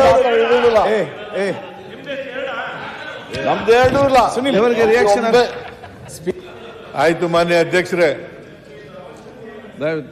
ಇದು ಅನಾವಶ್ಯಕವಾದಂತ ಚರ್ಚೆ, ಇದಕ್ಕೆ ಸಂಬಂಧ ಇಲ್ಲ. ಹೇಳಿದ್ರಲ್ಲ ಇದ್ರೆ ಮೊದಲ ಕಾಂಗ್ರೆಸ್ ಶಾಸಕರ ಜೊತೆ ಚರ್ಚೆ ಆಗ್ತಿತ್ತು. ನಮ್ಮ ಹತ್ರ ಯಾರ ಹತ್ರ ಈ ಚರ್ಚೆ ಆಗಿಲ್ಲ. ಸಿಎಲ್ಪಿಯಲ್ಲಿ ಅವಶ್ಯಕತೆನೇ ಇಲ್ಲ, ಚರ್ಚೆನೂ ಆಗಿಲ್ಲ. ದಯವಿಟ್ಟು ಮುಕ್ತಾಯ ಮಾಡಿ, ಇಲ್ಲಿಗೆ ಮುಕ್ತಾಯ ಮಾಡಿ. ರಿಯಾಕ್ಟ್ ಅದಕ್ಕೆ ಅವ್ರು ಹೇಳ್ತಾರೆ ಅಂತ ಹೇಳಿ ಅವ್ರು ಹೇಳ್ತಾರೆ. ನೀವು ಮಟನ್ ಸಾರು ಎಲ್ಲ ಮತ್ತೆ ಉತ್ತರ ಕೇಳಕ್ ಇಷ್ಟ ಇಲ್ವಾ? ಬೇಗೆದ್ದು ಅವ್ರ ಕಾಟಕ್ಕೆ ಬೇಗೆದ್ದು ನೀವು ನನ್ಗೆ ಫೋನ್ ಮಾಡ್ತಾನೆ ಇದ್ರು, ಬನ್ನಿ ಬನ್ನಿ ಬನ್ನಿ ಅಂತ. ಓಡೋಡಿ ಬಂದಿದ್ದೀನಿ. ನೀವು ಉತ್ತರ ಕರ್ನಾಟಕ ಭರವಸೆ ಮಹಾಪೂರ ಅಂತ ಬರಬೇಕು. ಅದಕ್ಕೋಸ್ಕರ ಬೇಗ ಬಂದಿದ್ದೀನಿ. ನೀವು ಆ ಲೈನ್ ಬಂದ್ಬಿಡಿ ಸಾಕು.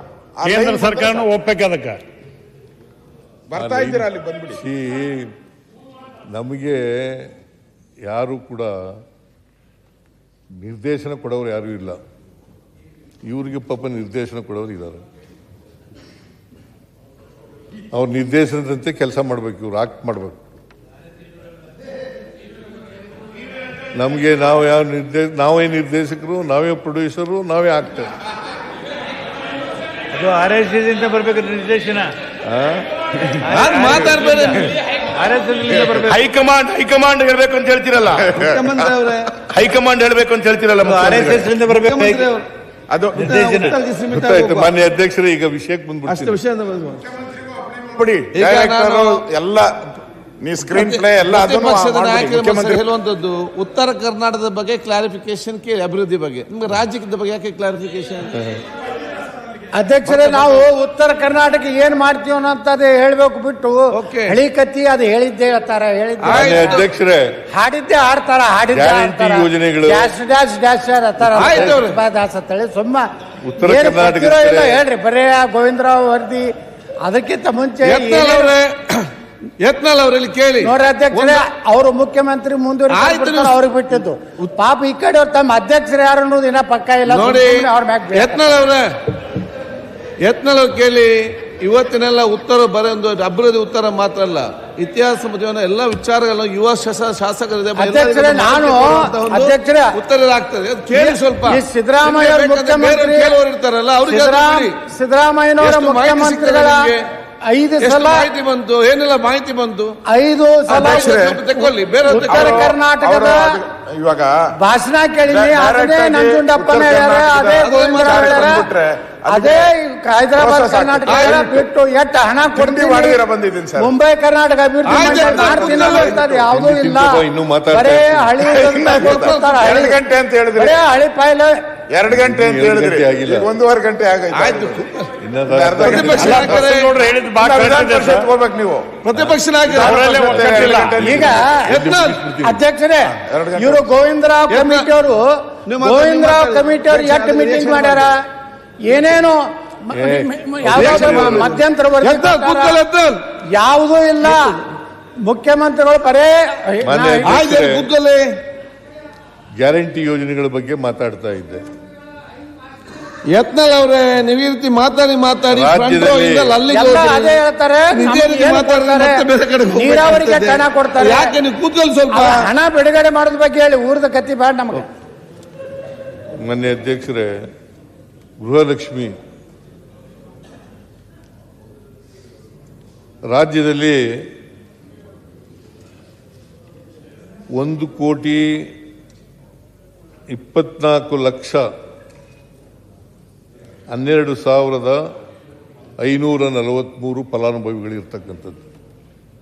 1,24,00,000 ಕೊಡ್ತೀವಿ. ಅದರಲ್ಲಿ ಉತ್ತರ ಕರ್ನಾಟಕದಲ್ಲಿ ಇರ್ತಕ್ಕಂಥವರು 58,92,354 58,92,354 ಉತ್ತರ ಕರ್ನಾಟಕ. ರಾಜ್ಯದಲ್ಲಿ ಇರ್ತಕ್ಕಂಥದ್ದು ಖರ್ಚು ಮಾಡಿರ್ತಕ್ಕಂಥದ್ದು ಇಲ್ಲಿವರೆಗೆ 52,416 ಕೋಟಿ. ಉತ್ತರ ಕರ್ನಾಟಕ ಒಂದಕ್ಕೇನೆ 24,638 ಕೋಟಿ ಮಾಡಿದ್ದೀವಿ. ಗೃಹ ಜ್ಯೋತಿ 1,65,24,547 ಫಲಾನುಭವಿಗಳು. ಉತ್ತರ ಕರ್ನಾಟಕದ ಫಲಾನುಭವಿಗಳು ಎಷ್ಟಪ್ಪ ಅಂತಂದ್ರೆ 56,70,211. ಆಮೇಲೆ ಎಷ್ಟು ಕೋಟಿ ಖರ್ಚು ಮಾಡಿದ್ದೀವಿ ಅಂತಂದ್ರೆ 20,439 ಕೋಟಿ ರಾಜ್ಯದಲ್ಲಿ. ಉತ್ತರ ಕರ್ನಾಟಕದಲ್ಲಿ 6,308 ಕೋಟಿ.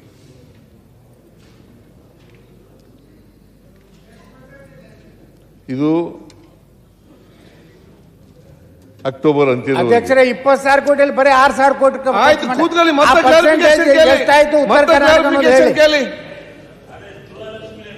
ಶಿವಲಿಂಗ ಅವ್ರೆ, ಯಾಕೆ ಅವ್ರಿಗೆ ಉತ್ತರ ನೀವು ಕೊಡ್ತೀರಿ? ಲಕ್ಷ್ಮಿ ಎಷ್ಟು ಪರ್ಸೆಂಟೇಜ್? ನೀವು ಯಾಕೆ ಉತ್ತರ ಕೊಡ್ತೀರಿ? ಯಾಕಂದ್ರೆ ಸಂಜೆ ಮುಖ್ಯಮಂತ್ರಿಗಳಿಗೆ ತೊಂದರೆ ಕೊಡ್ತೀರಿ ಉತ್ತರ ಹೇಳಕ್ಕೆ? ನೀವು ಕೂತ್ಕೊಳ್ಳಿ. ಅನ್ನಭಾಗ್ಯ ಶಿವಲಿಂಗ ಅವ್ರೆ, 16,475 ಕೋಟಿ ರಾಜ್ಯದಲ್ಲಿ ಖರ್ಚಾಗಿರೋದು. ಉತ್ತರ ಕರ್ನಾಟಕದಲ್ಲಿ 7,848 ಕೋಟಿ. ಶಕ್ತಿ ಯೋಜನೆಯಲ್ಲಿ 606 ಕೋಟಿ 17 ಲಕ್ಷದ ಟ್ರಿಪ್ಗಳು. ಉತ್ತರ ಕರ್ನಾಟಕದಲ್ಲಿ 2,32,00,000 ಕೋಟಿಗಳು. ದುಡ್ಡು ಖರ್ಚಾಗಿರೋದು 15,887 ಕೋಟಿ. ಉತ್ತರ ಕರ್ನಾಟಕದಲ್ಲಿ 7,027 ಕೋಟಿ. ಶಕ್ತಿ ಯೋಜನೆ. ಯುವ ನಿಧಿ 2,84,802 ರಾಜ್ಯದಲ್ಲಿ, 1,73,772 ಉತ್ತರ ಕರ್ನಾಟಕದಲ್ಲಿ. ಹಣ ಖರ್ಚಾಗಿರ್ತಕ್ಕಂಥದ್ದು 757 ಕೋಟಿ. ಉತ್ತರ ಕರ್ನಾಟಕದಲ್ಲಿ 456 ಕೋಟಿ. ಸೊ ಇಲ್ಲಿವರೆಗೆ ಖರ್ಚಾಗಿರ್ತಕ್ಕಂಥದ್ದು 10,006 ಕೋಟಿ. 10,006 ಕೋಟಿ ಅಲ್ಲ, 1,06,006 ಕೋಟಿ. 1,06,006 ಕೋಟಿ ಬರೀ ಗ್ಯಾರಂಟಿ ಯೋಜನೆಗಳಿಗೆ ಖರ್ಚು ಮಾಡಿದ್ದೀವಿ. ಅದರಲ್ಲಿ ಉತ್ತರ ಕರ್ನಾಟಕದಲ್ಲಿ 46,277 ಕೋಟಿ ಖರ್ಚು ಮಾಡಿದ್ದೀವಿ. ಟೋಟಲ್ ಖರ್ಚು ಮಾಡಿರ್ತಕ್ಕಂಥದ್ದು 1,06,00,000 ಅಲ್ಲ, 1,06,000 ಕೋಟಿ. 6,076 ಕೋಟಿ. 46,277 ಕೋಟಿ ಉತ್ತರ ಕರ್ನಾಟಕದಲ್ಲಿ. ಸೊ ಗ್ಯಾರಂಟಿ ಯೋಜನೆಗಳನ್ನು ಯಾಕೆ ಮಾಡಿದ್ದೀವಿ ಅಂತಂದ್ರೆ,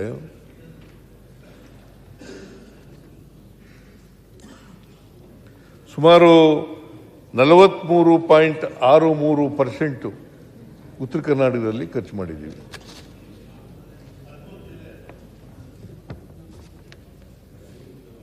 ಜನಸಂಖ್ಯೆ ಇರ್ತಕ್ಕಂಥದ್ದು 42%. ಇಲ್ಲಿ ನಾವು ಹಣ ಖರ್ಚು ಮಾಡಿರ್ತಕ್ಕಂಥದ್ದು 43.63 ಹಣ ಖರ್ಚು ಮಾಡಿದ್ದೀವಿ. ಅದರಿಂದ ಮಾನ್ಯ ಅಧ್ಯಕ್ಷರೇ, ನಾವು ಗ್ಯಾರಂಟಿ ಯೋಜನೆಗಳನ್ನು ಖರ್ಚು ಮಾಡಿದ್ದೀವಿ. ಅದು ಎಲ್ಲ ಇಡೀ ರಾಜ್ಯದಲ್ಲಿ ಖರ್ಚು ಮಾಡಿದ್ದೀವಿ, ಉತ್ತರ ಕರ್ನಾಟಕದಲ್ಲೂ ಕೂಡ ಖರ್ಚು ಮಾಡಿದ್ದೀವಿ. ಉದ್ದೇಶ ಏನಪ್ಪ ಅಂತಂದ್ರೆ, ಆರ್ಥಿಕವಾಗಿ ಸಾಮಾಜಿಕವಾಗಿ ಶಕ್ತಿ ತುಂಬಬೇಕು. ಅದು ತುಂಬಿದಾಗ ಮಾತ್ರ ಜಾತಿ ವ್ಯವಸ್ಥೆ ಹೋಗ್ಲಿಕ್ಕೆ ಸಾಧ್ಯ ಆಗ್ತದೆ. ಆರ್ಥಿಕವಾಗಿ ಸಬಲರಾದರೆ, ಸಾಮಾಜಿಕವಾಗಿ ಸಬಲರಾದರೆ ಜಾತಿ ವ್ಯವಸ್ಥೆ ತಾನಾಗೇ ಹೋಗ್ಲಿಕ್ಕೆ ಸಾಧ್ಯ ಆಗ್ತದೆ. ಆರ್ಥಿಕ ಚಟುವಟಿಕೆಗಳಿಲ್ಲದೇನೆ ಜಾತಿ ವ್ಯವಸ್ಥೆ ಹೋಗಿಲ್ಲ. ಅದರಿಂದ ಜಾತಿ ವ್ಯವಸ್ಥೆ ಹೋಗ್ಬೇಕು ಅಂತಂದ್ರೆ, ಸಂವಿಧಾನದ ಉದ್ದೇಶಗಳು ಜಾರಿಯಾಗಬೇಕು ಅಂತಂದ್ರೆ ನಾವು ಆರ್ಥಿಕವಾಗಿ ಸಾಮಾಜಿಕವಾಗಿ ಪ್ರತಿಯೊಬ್ಬರಿಗೂ ಕೂಡ ಶಕ್ತಿ ತುಂಬತಕ್ಕಂಥ ಕೆಲಸವನ್ನು ಮಾಡಬೇಕು. ಇದನ್ನ ಮಾಡ್ತಕ್ಕಂಥ ಕೆಲಸವನ್ನು ಮಾಡಿದ್ದೀವಿ. ಆಮೇಲೆ ಈ ಕಬ್ಬು ಬೆಳೆ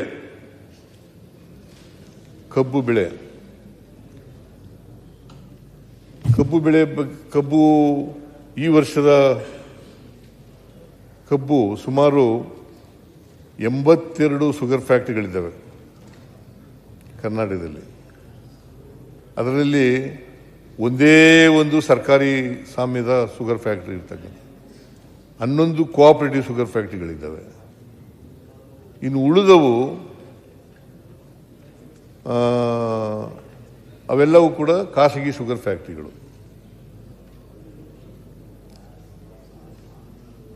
ಸುಮಾರು 17 ಲಕ್ಷ ಹೆಕ್ಟೇರ್ಗೂ ಹೆಚ್ಚು ಕಬ್ಬು ಹಾಕ್ಬಿಟ್ಟಿದ್ದಾರೆ ಈ ಸಾರಿ. 17 ಲಕ್ಷಕ್ಕೂ ಹೆಚ್ಚು ಹೆಕ್ಟೇರ್ ಪ್ರದೇಶದಲ್ಲಿ ಕಬ್ಬನ್ನು ಹಾಕಿದ್ದಾರೆ. ಸುಮಾರು 670 ಕ್ವಿಂಟಾಲ್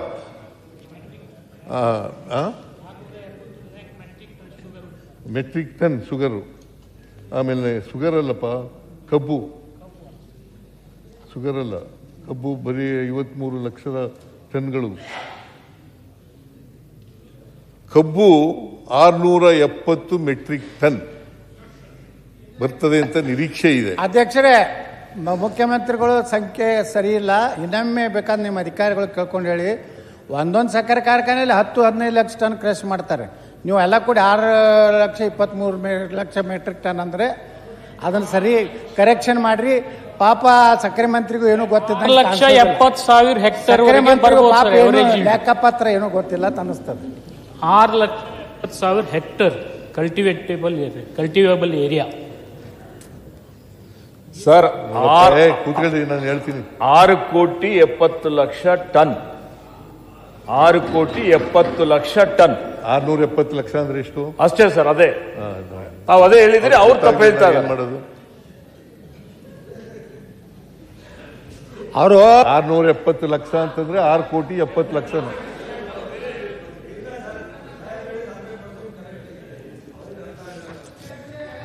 ಸರ್ಕಾರ ಹೇಳೋದು ಕರೆಕ್ಟ್ ಆಗಿದೆ. ಸರ್ಕಾರ ಸರಿಯಾಗಿ ಆ ಖಾತೆ ಮಂತ್ರಿಗೂ ಗೊತ್ತಿಲ್ಲ, ಅರಣ್ಯ ಮಂತ್ರಿಗೂ ಗೊತ್ತಿಲ್ಲ, ಮುಖ್ಯಮಂತ್ರಿಗೂ ಗೊತ್ತಿಲ್ಲ. 6 ಲಕ್ಷನೂ ಗೊತ್ತಾಗಲಾಗೈತಿ, 6 ಕೋಟಿನೂ ಗೊತ್ತಾಗಲಾಗೈತಿ, 600 ಗೊತ್ತಾಗಲಾಗೈತಿ. ಯಾವ ಅಂಕಿ ನಾವು ಕರೆಕ್ಟ್ ಹಿಡೀನು? ಸರಿಯಾಗಿ ಸಕ್ರೆ ಮಂತ್ರಿ ಹೇಳಬೇಕಲ್ಲ, ಮುಖ್ಯಮಂತ್ರಿಗೆ ಬ್ರೀಫಿಂಗ್ ಮಾಡಬೇಕಲ್ಲ. ಅದು ಮಾಡ್ತಾನೆ ಇಲ್ಲ. ಲಕ್ಷನೂ ಗೊತ್ತಿಲ್ಲ, ಕೋಟಿನೂ ಗೊತ್ತಿಲ್ಲ. ಯತ್ನಾಳ್, ನೀವು ಕರೆಕ್ಟ್ ಮಾಡ್ಕೊಳ್ಳಿ. 25-26ರಲ್ಲಿ ಕರ್ನಾಟಕದಲ್ಲಿ 7,40,000 ಲಕ್ಷ ಹೆಕ್ಟೇರ್ ಪ್ರದೇಶಗಳಲ್ಲಿ ಕಬ್ಬು ಬೆಳೆದಿದ್ದಾರೆ. 7,40,000 ಹೆಕ್ಟೇರ್ ಪ್ರದೇಶದಲ್ಲಿ ಕಬ್ಬು ಬೆಳೆದಿದ್ದಾರೆ. 670 ಲಕ್ಷ ಟನ್ ಕಬ್ಬಿನ ಉತ್ಪಾದನೆ ಆಗಬಹುದು ಅಂತ ಅಂದಾಜು ಮಾಡಿದ್ದಾರೆ. ಅದರಲ್ಲಿ 53.72 ಲಕ್ಷ ಮೆಟ್ರಿಕ್ ಟನ್ ಸಕ್ಕರೆ ಉತ್ಪಾದನೆ ಆಗಬಹುದು ಅಂತ ಇದೆ. ಗೊತ್ತಾಯ್ತೇನ್ರಿ ಯತ್ನಾಳ್ ಅವರೇ?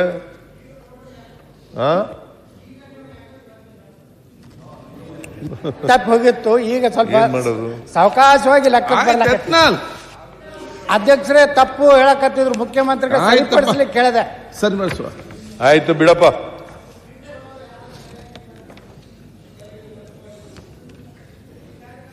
ಮಾನ್ಯ ಅಧ್ಯಕ್ಷರೇ, ಇದಕ್ಕೆ 2009-10ರಿಂದ FRP ನಿಗದಿ ಮಾಡ್ತಾ ಇದ್ದಾರೆ. ಯಾರು ನಿಗದಿ ಮಾಡೋರು? ಕೇಂದ್ರ ಸರ್ಕಾರ. FRP fair and remunerative price ಅಂತ. FRP ಅಂದ್ರೆ ಫೇರ್ ಅಂಡ್ ರೆಮ್ಯುನರೇಟಿವ್ ಪ್ರೈಸ್. ಇದು ನಿಗದಿ ಮಾಡೋರು ಕೇಂದ್ರ ಸರ್ಕಾರ. 9.5 ಇತ್ತು, ಆಮೇಲೆ 10 ಮಾಡಿದ್ರು, ಆಮೇಲೆ 10-25 ಮಾಡಿದ್ದಾರೆ. ಈಗ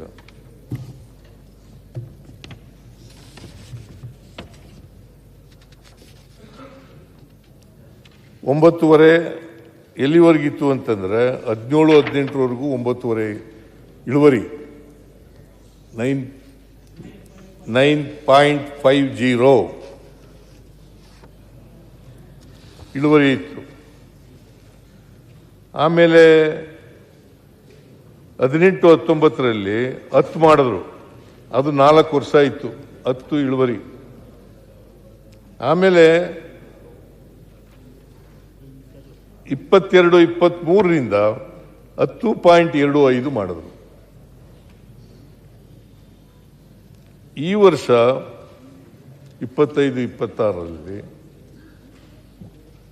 1 ಟನ್ ಕಬ್ಬಿಗೆ 3,550 ರೂಪಾಯಿ.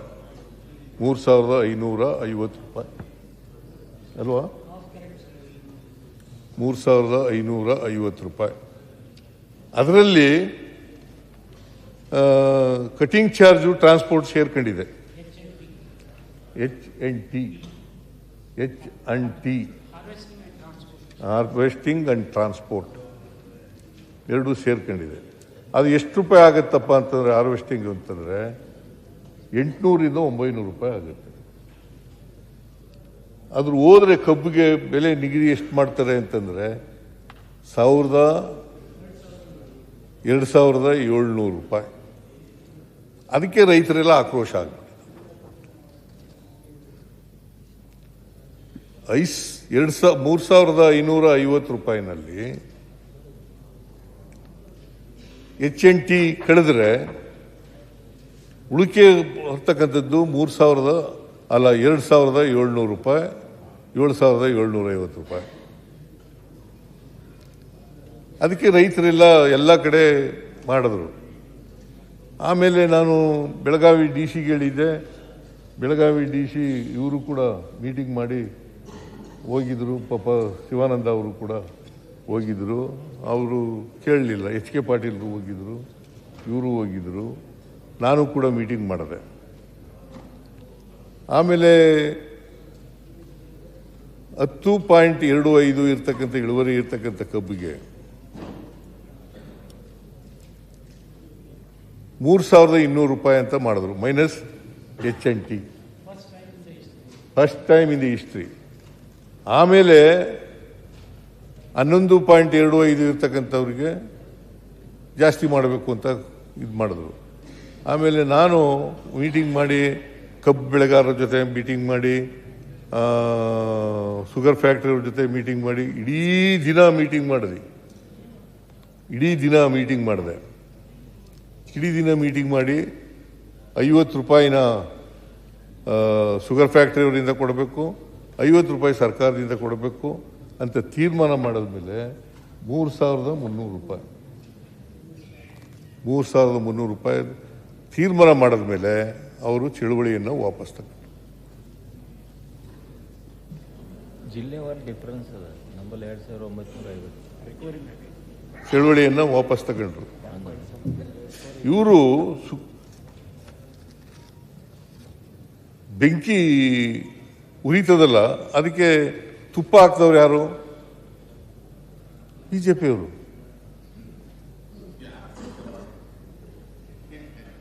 ಯಾರು? ನಿಮ್ಮ ವಿಜಯೇಂದ್ರ ಇಲ್ಲ ಇಲ್ಲಿ, ಅಧ್ಯಕ್ಷರು. ಯಾರು ಅಲ್ಲಿ ಹೋಗಿ ಮಲಗಕ್ಕೆ ಹೋಗಿದ್ದವರು? ಯಾರು? ಏನು ಬೆಂಬಲ ಮಾಡೋದು? ನೀವು ಅದೇ ಅಲ್ಲಿ ಹೋಗಿ ಮಲಗಬೇಕಾಗಿತ್ತು, ಪ್ರಧಾನಮಂತ್ರಿಗಳ ಮನೆ ಹತ್ರ ಹೋಗಿ ಮಲಗಬೇಕಾಗಿತ್ತು. FRP ನಿಗದಿ ಮಾಡಿದ್ರಲ್ಲ, ಅಲ್ಲಿ ಹೋಗಿ ನಿಗದಿ ಮಾಡಬೇಕಾಗಿತ್ತು, ಅಲ್ಲಿ ಮಲಗಬೇಕಾಗಿತ್ತು. ಆಯ್ತಾ ಮಾನ್ಯ ಅಧ್ಯಕ್ಷರೇ, FRP ನಿಗದಿ ಮಾಡೋರು ಕೇಂದ್ರ ಸರ್ಕಾರದವರು. ಆಮೇಲೆ ಸರ್ ಒಂದೇ ನಿಮಿಷ. ಜಗದೀಶ್ ಶೆಟ್ಟರ್ ಮುಖ್ಯಮಂತ್ರಿ ಇದ್ದಾಗ FRP ಅನ್ನು ರಿವೈಸ್ ಮಾಡುವ ಅಧಿಕಾರವನ್ನು ರಾಜ್ಯ ಸರ್ಕಾರ ಕೊಟ್ಟಾರೆ. ಜಗದೀಶ್ ಶೆಟ್ಟರ್ ನನಗಿದ್ದ ಮಾಹಿತಿ ನಮ್ಮಲ್ಲಿಲ್ಲ. ಜಗದೀಶ್ ಶೆಟ್ಟರ್ ಅದೇ ಬೆಲೆ ಮೇಲೆ ಅವಲಂಬಿತರಾಗಿರ್ತೀವಿ. ಕೇಂದ್ರ ಸರ್ಕಾರದವರು ನಿಗದಿ FRP ಏನಿದೆ ಅಲ್ಲ, ಕೇಂದ್ರ ಸರ್ಕಾರ ನಿಗದಿ ಮಾಡ್ತದೆ. ಮುಖ್ಯಮಂತ್ರಿ ಮಾಡಲ್ಲ. ಹೆಚ್ಚಿಗೆ ಮಾಡುವಂತ ಅಧಿಕಾರವನ್ನ ರಾಜ್ಯ ಸರ್ಕಾರ ಕೊಟ್ಟದ್ದಂತ ಆದೇಶ ಇದೆ. ಅಧ್ಯಕ್ಷರೇ, ಈಗ ಮಾನ್ಯ ಮುಖ್ಯಮಂತ್ರಿಗಳೇನು ಹೇಳ್ತಾ ಇದ್ದಾರೆ ಇದ್ರ ಬಗ್ಗೆ ನಾನು ಅವ್ರಿಗೆ ಅನುಕೂಲ ಆಗಂತದ್ದು ಹೇಳ್ತೀನಿ. ಈಗ ಕೇಂದ್ರ ಸರ್ಕಾರ ಏನು FRP ರೇಟ್ ಫಿಕ್ಸ್ ಮಾಡಿದೆಯಲ್ಲ 3,550, ಅದೇ ರೀತಿ ಸಕ್ಕರೆಗೂ ಸಹ ಕನಿಷ್ಠ 4,500 ರೂಪಾಯಿ ಮಾಡುವುದು ಅವ್ರದ್ದು ಜವಾಬ್ದಾರಿ ಇದೆ ಕೇಂದ್ರದ್ದು. ಅದನ್ನು ಘೋಷಣೆ ಮಾಡಿಲ್ಲ, ಕೇವಲ ರೈತರಿಗೆ ಕೊಡೋದಾಯ್ತು. ಸಕ್ಕರೆಗೂ ಒಂದು ಅದೇ ಅಧ್ಯಕ್ಷ ಅವ್ರಿಗೆ ಸಹಾಯ ಕೇಳಕ ಸಹಾಯ ಮಾಡುವ ಸಕ್ಕರೆ ಯೋಗ್ಯ ರೇಟ್ ಕೊಟ್ಟಾಗ ಸಕ್ಕರೆ ಕಾರ್ಖಾನೆಗಳು ಉಳಿಲಿಕ್ಕೆ ಸಾಧ್ಯ ಇದೆ. ಬರೇ ಒಂದ್ ಸೈಡ್ ಮುಂದೆ ಯಾರು ಇಲ್ಲ, ಕೊಡಬಾರ್ದು. ಮಾನ್ಯ ಅಧ್ಯಕ್ಷರೇ,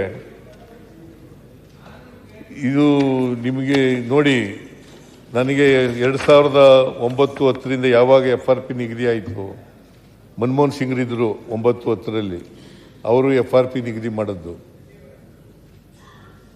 ಫೇರ್ ಅಂಡ್ ರೆಮ್ಯುನರೇಟಿವ್ ಪ್ರೈಸ್ ಅಂತ.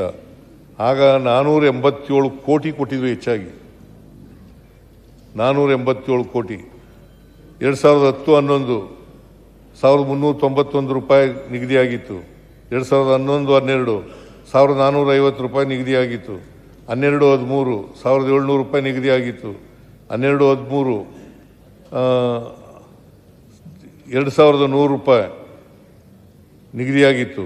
ಆಮೇಲೆ 14-15 2,200, 2015-16 2,300, 16-17 2,300, 17-18 2,250, 2018-19 2,750, 19-20 2,750, 20-21 2,850, ಆಮೇಲೆ 20-21, 21-22 2,900, 22-23 3,050, 23-24 3,150, 24-25 3,400, 25-26 3,550.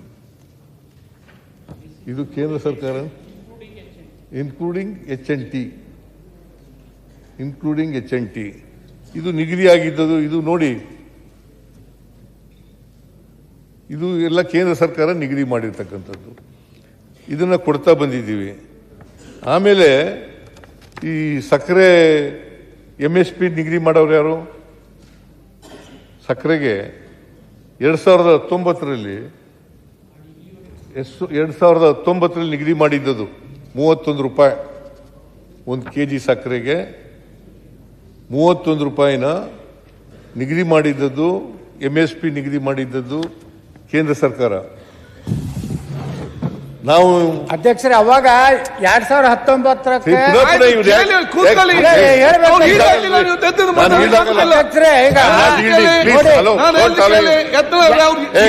ನೀವು ಮಾತಾಡಬೇಡಿ, ನಿಮ್ಗೆ ಜಾಸ್ತಿ ಇದ್ದಂತಲ್ಲ ಮಾತಾಡಬೇಡಿ, ಈಲ್ಡಾಗದೆ ನೀವು ಮಾತಾಡಬೇಡಿ. ಆಯ್ತು, ಬೇಡ, ಪ್ರತಿಯೊಂದು ಕೂಡ ಇಲ್ಲಿ ಉತ್ತರ ಕೂತ್ಕೊಳ್ಳಿ ಆಗುದಿಲ್ಲ. ಈಗ ಆಯ್ತು, ಈಲ್ಡಾಗ್ಲಿಲ್ಲ ಮಾತಾಡಬೇಡಿ, ಈಲ್ಡಾಗ್ಲಿ ಅಷ್ಟಲ್ಲ, ಮಾತು ಈಲ್ಡಾಗ್ಲಿಲ್ಲ ಕೂತ್ಕೊಳ್ಳಿ ನೀವು.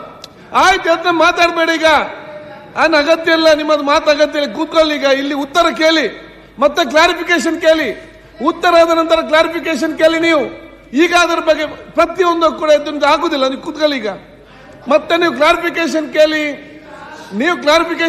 ಮತ್ತೆ ಅಲ್ಲಿ ಕ್ಲಾರಿಫಿಕೇಶನ್ ಕೇಳಿ. ಈಗ ನಾನು ಅದನ್ನೇ ಹೇಳ್ತಾ ಇದ್ದೇನೆ. ಮಾನ್ಯ ಅಧ್ಯಕ್ಷರೇ, MSP ನಿಗದಿ ಮಾಡೋರು ಸಕ್ಕರೆಗೆ ಕೇಂದ್ರ ಸರ್ಕಾರ. ರೂಪಾಯಿ 1 kg ಸಕ್ಕರೆಗೆ ನಿಗದಿ ಮಾಡಿದ್ದು 2019ರಲ್ಲಿ 6 ವರ್ಷಗಳಾಯಿತು. ಇವತ್ತಿನವರೆಗೂ ಬದಲಾವಣೆ ಮಾಡಿಲ್ಲ, ಹೆಚ್ಚು ಮಾಡಿಲ್ಲ. 1 kg ಸಕ್ಕರೆಗೆ ಕನಿಷ್ಠ ಪಕ್ಷ 41 ರೂಪಾಯಿ ಮಾಡಿ ಅಂತೇಳಿ ನಾವು ಪತ್ರ ಬರೆದಿದ್ದೀವಿ. ಕೇಂದ್ರ ಸರ್ಕಾರಕ್ಕೆ ಪತ್ರ ಬರೆದಿದ್ದೀವಿ, ಇವರು ಬರೆದಿದ್ದಾರೆ, ಶಿವಾನಂದ ಅವರು ಸಕ್ಕರೆ ಮಂತ್ರಿಗಳು ಅವರು ಬರೆದಿದ್ದಾರೆ, ನಾನು ಕೂಡ ಬರೆದಿದ್ದೀನಿ, ಪ್ರಧಾನಮಂತ್ರಿಗಳಿಗೆ ಬರೆದಿದ್ದೀನಿ. ಇವತ್ತಿನವರೆಗೂ ಬದಲಾವಣೆ ಮಾಡಿಲ್ಲ, MSP ಬದಲಾವಣೆ ಮಾಡಿಲ್ಲ. ಆಮೇಲೆ ಎಥನಾಲ್ ಹಂಚಿಕೆ ಮಾಡೋರು ಯಾರು? ಅವರೇ, ಕೇಂದ್ರ ಸರ್ಕಾರನೇ. ಕೇಂದ್ರ ಸರ್ಕಾರನೇ ಎಥನಾಲ್ ಹಂಚಿಕೆ ಮಾಡೋರು.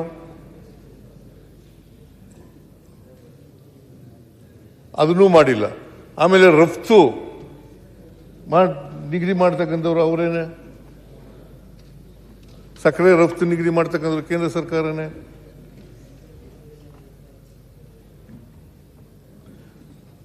ಪ್ರತಿ ವರ್ಷನೂ ಕಡಿಮೆ ಮಾಡ್ತಾ ಬಂದಿದ್ದಾರೆ. ಈಗ 21-22ರಲ್ಲಿ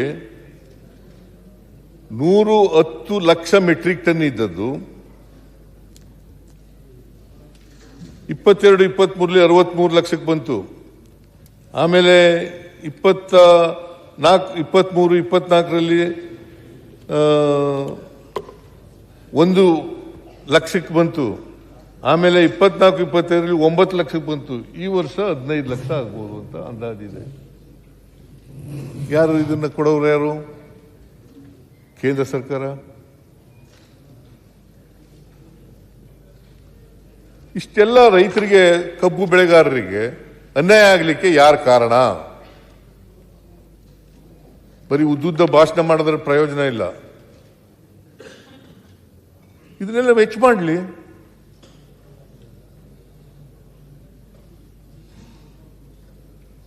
FRP ಹೆಚ್ಚು ಮಾಡಲಿ, MSP ಹೆಚ್ಚು ಮಾಡಲಿ. ಹಂಚಿಕೆ ಮಾಡೋದನ್ನ ಕರ್ನಾಟಕಕ್ಕೆ ಹಂಚಿಕೆ ಮಾಡಿರೋದ್ರೆ ಎಥನಾಲ್ ಅದನ್ನ ಹೆಚ್ಚಿಗೆ ಮಾಡಲಿ.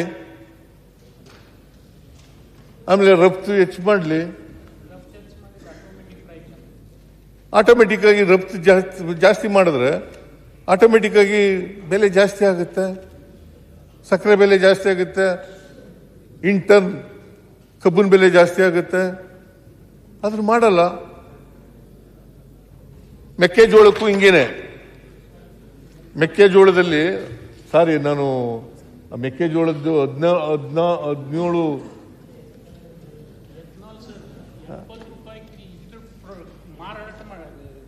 65 ರೂಪಾಯಿ, 100 ರೂಪಾಯಿ ಬ್ಲಡ್ ಮಾಡ್ತಾರೆ. 100 ರೂಪಾಯಿ ಪೆಟ್ರೋಲ್ ಬೆಲೆ ಎಷ್ಟಿದೆ? 100 ರೂಪಾಯಿನ ಆಸುಪಾಸಿನಲ್ಲಿ ಇದೆ. ಎಥನಾಲ್ ಎಷ್ಟು ಬೆಲೆ ಇದೆ? 65-70 ರೂಪಾಯಿ ಇದೆ. ಯಾರಿಗೆ ಲಾಭ ಆಗ್ತಾ ಇರೋದು ಇದು? ಅದಾನಿಗೆ, ಅಂಬಾನಿಗೆ ಲಾಭ ಆಗ್ತಾ ಇದೆ.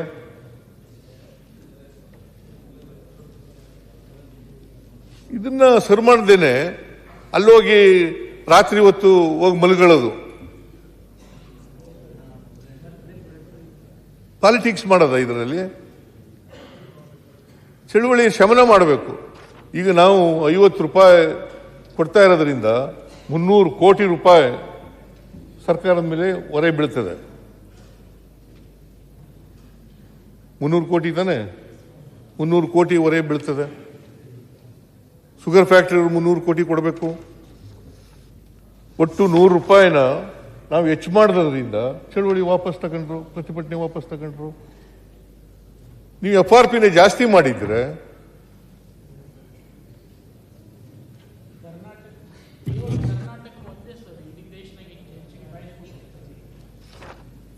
ನೋಡಿ, 3400 ರೂಪಾಯಿ 24-25ರಲ್ಲಿತ್ತು. ಅದು HNT ಸೇರಿ 3550 ರೂಪಾಯಿ.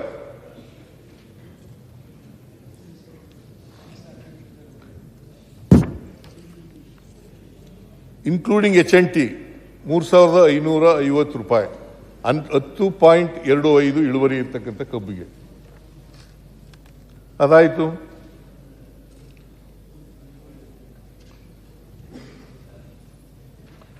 ಆಮೇಲೆ ಮೆಕ್ಕೆಜೋಳ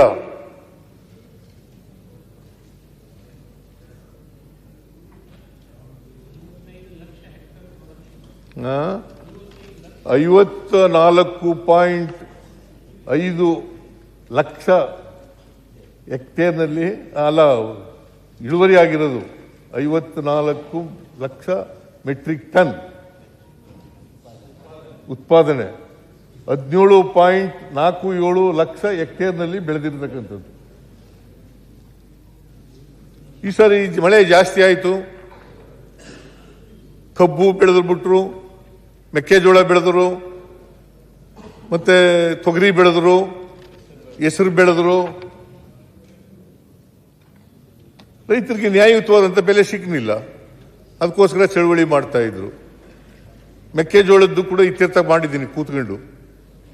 ಒಂದಿನ ಇಡೀ ದಿನ ಎಲ್ಲ ಕೂತ್ಕೊಂಡು HK ಪಾಟೀಲ್ರು ಕೂಡ ಇದ್ರು, ಆಮೇಲೆ ನಮ್ಮ ಕೃಷಿ ಸಚಿವರು ಇದ್ರು, ಚೀಫ್ ಸೆಕ್ರೆಟರಿ ಇದ್ರು, ಆಮೇಲೆ ಇನ್ಯಾರು ಮಂತ್ರಿಗಳಿದ್ದವರು, ಶಿವಾನಂದ ಪಾಟೀಲರು, ತಿಮ್ಮಾಪುರು ಅವರೆಲ್ಲ ಇದ್ರು. ಅದನ್ನು ಕಡಿಮೆ ಅದನ್ನು ಮಾಡಿದ್ದೀವಿ. ಈಗ ಚಳುವಳಿಗಳಿಲ್ಲ. ಯಾವುದೇ ಆಗಲಿ ಉತ್ತರ ಕರ್ನಾಟಕ ದಕ್ಷಿಣ ಕರ್ನಾಟಕ ಅಂತೇಳಿ ಅದನ್ನು ವಿಭಾಗ ಮಾಡಬಾರ್ದು. ಎಲ್ಲ ಕನ್ನಡಿಗರೇ, ಬಟ್ ಸಮಾನತೆ ಬರಬೇಕು. ಯಾವ ರಾಜ್ಯ, ಯಾವ ಜಿಲ್ಲೆ ಆಗಲಿ, ಯಾವ ತಾಲೂಕಾಗಲಿ ಅಸಮಾನತೆಯಿಂದ ಕೂಡಿರಬಾರದು. ಉತ್ತರ ಭಾಗದಲ್ಲಿ ಬೆಳೀಲಿ, ದಕ್ಷಿಣ ಭಾಗದಲ್ಲಿ ಬೆಳೀಲಿ, ಯಾವುದೇ ಭಾಗದಲ್ಲಿ ಬೆಳೆದರೂ ಕೂಡ ಅವರಿಗೆ ನ್ಯಾಯಯುತವಾದಂಥ ಬೆಲೆ ಸಿಗ್ತಕ್ಕಂಥದ್ದನ್ನು ಮಾಡಿಕೊಡ್ತಕ್ಕಂಥ ಕೆಲಸವನ್ನು ಮಾಡಬೇಕು. ಇದನ್ನ ಕಬ್ಬಿನ ಸಮಸ್ಯೆಯನ್ನು ಬಗೆಹರಿಸಿದ್ದೀವಿ, ಮತ್ತೆ ಮೆಕ್ಕೆಜೋಳ ಸಮಸ್ಯೆನೂ ಕೂಡ ಬಗೆಹರಿಸಿದ್ದೀವಿ. ತೊಗರಿನೂ ಕೂಡ ಅದು ಆರ್ಡರ್ಸ್ ಆಗಿದೆ. ಈಗ ನಿನ್ನೆ ಆರ್ಡರ್ಸ್ ಆಗಿದೆ. ಖರೀದಿ ಕೇಂದ್ರಗಳನ್ನು ತೆಗಿಲಿಕ್ಕೆ ಮಾಡಿದ್ದೀವಿ. ಮತ್ತೆ ಕೇಂದ್ರದ ಈಗ MSP ನಿಗದಿ ಮಾಡಿದ ಮೇಲೆ ಕೊಂಡ್ಕೊಳ್ಳೋರು ಯಾರು? ಅವರೇ ಮಾಡಬೇಕಲ್ವಾ? ಅನೇಕ MSPಗಳನ್ನು ನಿಗದಿ ಮಾಡ್ತಕ್ಕಂಥ ಆಹಾರ ಪದಾರ್ಥಗಳಿಗೆ ಕೊಂಡ್ಕೊಳ್ಳೋರು ಅವರೇ ಮಾಡಬೇಕಲ್ವಾ? ಕೊಂಡ್ಕೊಳ್ಳಲ್ಲ, ಮೆಕ್ಕೆಜೋಳ ಕೊಂಡ್ಕೊಳ್ಳಲ್ಲ. ಮೆಕ್ಕೆಜೋಳ TDS ನಲ್ಲಿ ಮಾಡಬೇಕು, ತಗೊಳ್ಬೇಕು, ಮಾರಾಟ ಮಾಡಬೇಕು ಅಂತಂದ್ರೆ ಅಲ್ಲೂ ಕೂಡ ಪರ್ಮಿಷನ್ ಕೊಡಲ್ಲ. ಕೇಂದ್ರ ಸರ್ಕಾರದವರು ಈಗ ನೋಡಿ, ಮಾನ್ಯ ಅಧ್ಯಕ್ಷರೇ, ಈಗ ನಾವು ಯಾಕೆ ಇದು ಮಾಡ್ತಾ ಇದ್ದೀವಿ ಅಂತಂದ್ರೆ, ಕೇಂದ್ರ ಸರ್ಕಾರದವರು ಅಸಹಕಾರ ಶುರುವಾಗ್ಬಿಟ್ಟಿದೆ. ನಮಗೆ ನ್ಯಾಯಯುತವಾಗಿ ಕೊಡಬೇಕಾದ ದುಡ್ಡು ಕೂಡ ಕೊಡಲ್ಲ.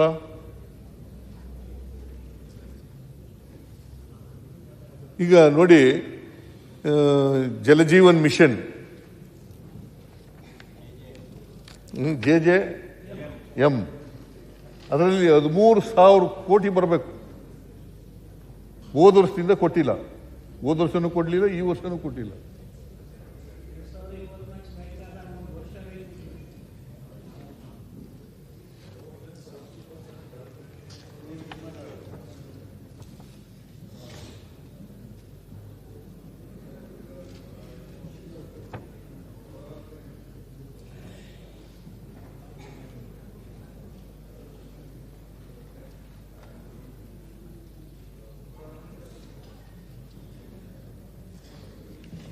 ನೋಡಿ, ಎಥನಾಲ್ ಈಗ ಬೇರೆ ರಾಜ್ಯಗಳಿಗೆ ಹೆಂಗೆ ಹಂಚಿಕೆ ಮಾಡ್ತಾರೆ ಅಂತ ಅನ್ನೋದಕ್ಕೆ ಒಂದು ಉದಾಹರಣೆ ಹೇಳ್ತೀನಿ. ಗುಜರಾತ್ನಲ್ಲಿ ಬಿತ್ತನೆ ಮಾಡ್ತಕ್ಕಂಥದ್ದು 1,00,000 ಹೆಕ್ಟೇರ್ಗಳಲ್ಲಿ 1,83,000.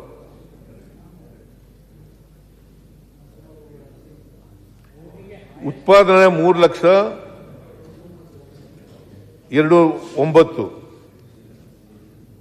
ಅಲ್ಲಿ ಎಥನಾಲ್ ಹಂಚಿಕೆ ಮಾಡಿರೋದು ಕೋಟಿ ಲೀಟರ್ಗಳಲ್ಲಿ, ಕೋಟಿ 27.30 27.30. ಅವ್ರು ಬೆಳೀತಾ ಇರೋದು ಎಷ್ಟಪ್ಪ ಅಂತಂದ್ರೆ 1,83,000 ಹೆಕ್ಟೇರ್ನಲ್ಲಿ. ಅದೇ ಹರಿಯಾಣದಲ್ಲಿ 0.5 ಹೆಕ್ಟೇರ್ನಲ್ಲಿ ಬೆಳೀತಾರೆ. ಉತ್ಪಾದನೆ ಆಗೋದು 0.15. ಅವ್ರಿಗೆ ಹಂಚಿಕೆ ಮಾಡಿರೋದು 41.05. ಕರ್ನಾಟಕ 17.64 ಬೆಳೆದಿರೋದು ಲಕ್ಷ ಹೆಕ್ಟೇರ್. ನಮಗೆ ಕೊಟ್ಟಿರತಕ್ಕಂಥದ್ದು 26.55. ಈಗ ತಾರತಮ್ಯ ಯಾಕೆ?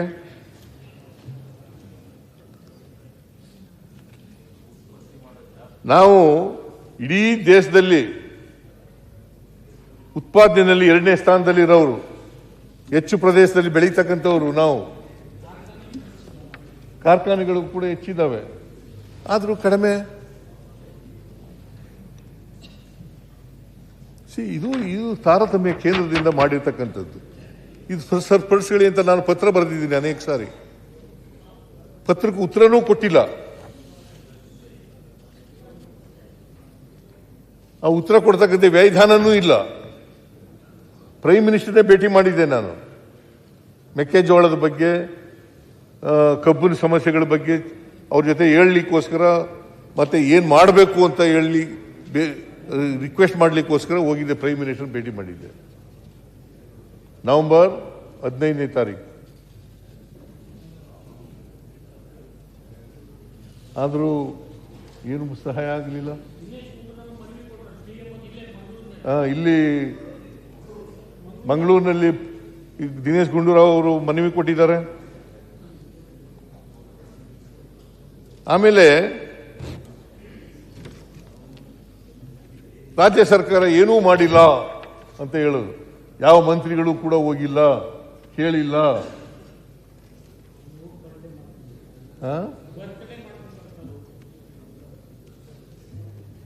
ಈ ತರ ಹೇಳೋದು. ರಾಜ್ಯ ಸರ್ಕಾರದ ಮೇಲೆ ಗೂಬೆ ಕುಳಿಸಿ. ಈಗ ನಾವೆಲ್ಲರೂ ಕೂಡ ಉತ್ತರ ಕರ್ನಾಟಕನ, ಇಡೀ ಕರ್ನಾಟಕದ ಜನರನ್ನು ಸಮಗ್ರವಾಗಿ ಅಭಿವೃದ್ಧಿ ಮಾಡಲಿಕ್ಕೋಸ್ಕರ ಇರೋದು. ವಿರೋಧ ಪಕ್ಷದಲ್ಲಿರಲಿ, ರೂಲಿಂಗ್ ಪಾರ್ಟಿ ಇರಲಿ, ನಾವೇ ಉಳಿ ಇಡ್ತಕ್ಕಂಥ ಕೆಲಸವನ್ನು ಮಾಡಬಾರ್ದು. ಉತ್ತರ ಕರ್ನಾಟಕ, ದಕ್ಷಿಣ ಕರ್ನಾಟಕ ಅಂತ ವಿಭಾಗ ಮಾಡಬಾರ್ದು. ಎಲ್ಲ ಕನ್ನಡಿಗರೇ. ಕರ್ನಾಟಕ ಒಂದೇನೆ.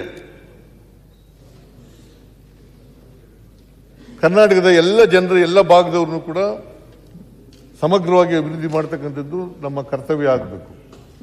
ಅದನ್ನು ಮಾಡ್ತಕ್ಕಂಥ ಕೆಲಸವನ್ನ ಮಾಡ್ತಾ ಇದ್ದೀವಿ. ಆಮೇಲೆ ನೀರಾವರಿ ಬಗ್ಗೆ ನಾನು ಪ್ರಸ್ತಾಪ ಮಾಡಿದ್ರೆ ಬಹುಶಃ ವಿರೋಧ ಪಕ್ಷದವರಿಗೆ ಈಗ ಮಹದಾಯಿ ಯೋಜನೆ ನೀವು ಇದ್ದೀರಿ, ಏನಂತ ಯಡಿಯೂರಪ್ಪ ಏನಂತ ಹೇಳಿದ್ರು?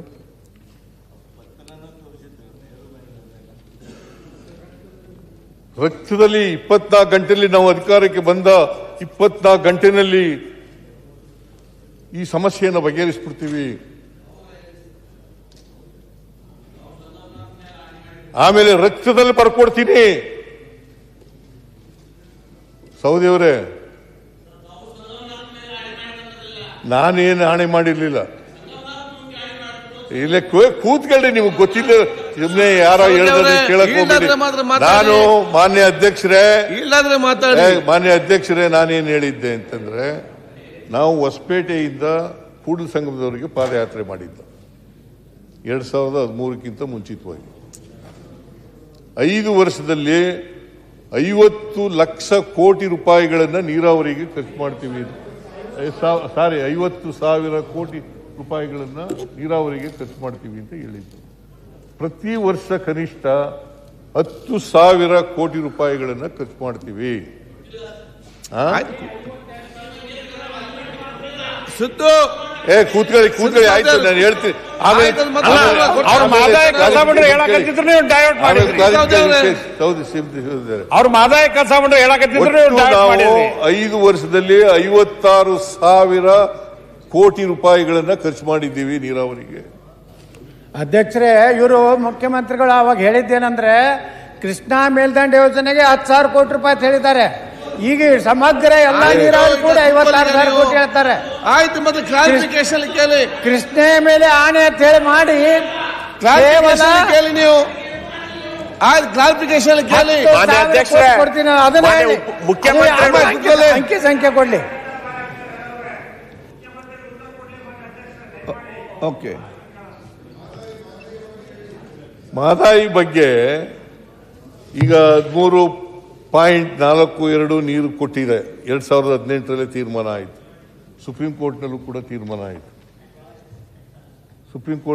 ತೀರ್ಮಾನ ಆಯಿತು. ಆದರೂ ಇವತ್ತಿನವರೆಗೆ ಪರಿಸರ ಕ್ಲಿಯರೆನ್ಸು ಸಿಕ್ಕಿಲ್ಲ. ಎನ್ವೈರನ್ಮೆಂಟಲ್ ಕ್ಲಿಯರೆನ್ಸ್ ಸಿಕ್ಕಿಲ್ಲ. ಯಾರ ಹತ್ರ ಇರೋದು? ನಾವೊಂದ್ಸಾರಿ ನಿಯೋಗ ಕರ್ಕೊಂಡು ಹೋಗಿದ್ದೆ.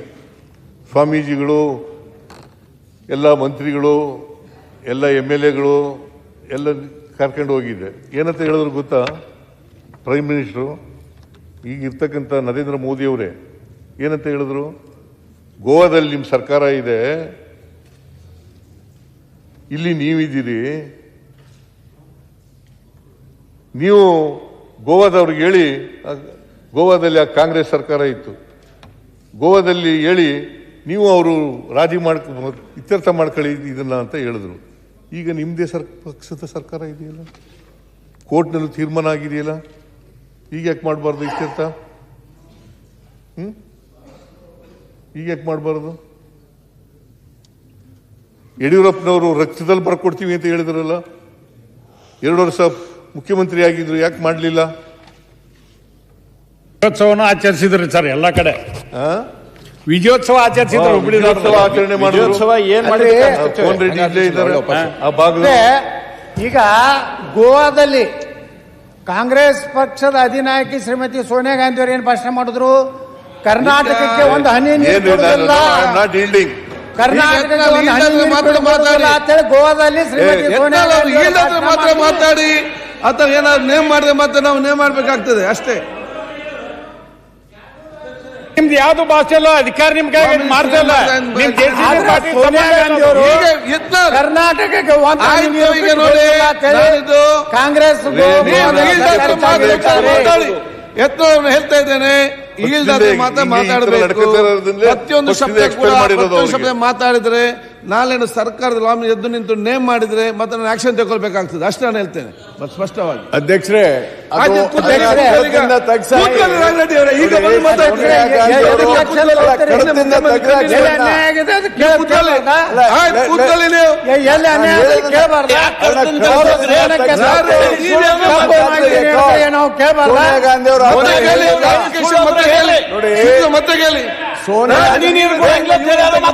ಸೋನಿಯಾ ಗಾಂಧಿ ಅವರು ಆ ತರ ಹೇಳಿಲ್ಲ.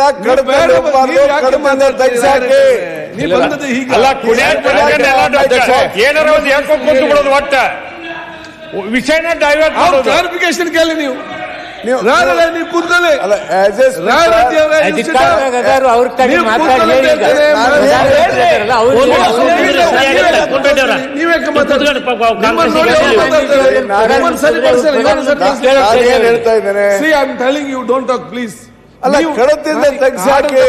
ನೀವು ಸರಿಯಾಗದಿದ್ರೆ ವಿರೋಧ ಸರಿ ಮಾಡ್ಲಿಕ್ಕೆ ಸಾಧ್ಯವಿಲ್ಲ. ನೀವು ಆಗಾಗ ಎದ್ದು ಮಾತಾಡ್ತೀರಿ, ಇವರೆದ್ದು ಮಾತಾಡ್ತಾರೆ. ಈಲ್ದಾಗ್ಲಿಲ್ಲ, ನೀವು ಯಾಕೆ ಮಾತಾಡ್ಬೇಕು? ಸೋನಿಯಾ ಗಾಂಧಿ ಅವರು ನೀರು ಬಿಡಬಾರ್ದು ಅಂತ ಇವರೇ ಮಾತಾಡ ಹೇಗೆ?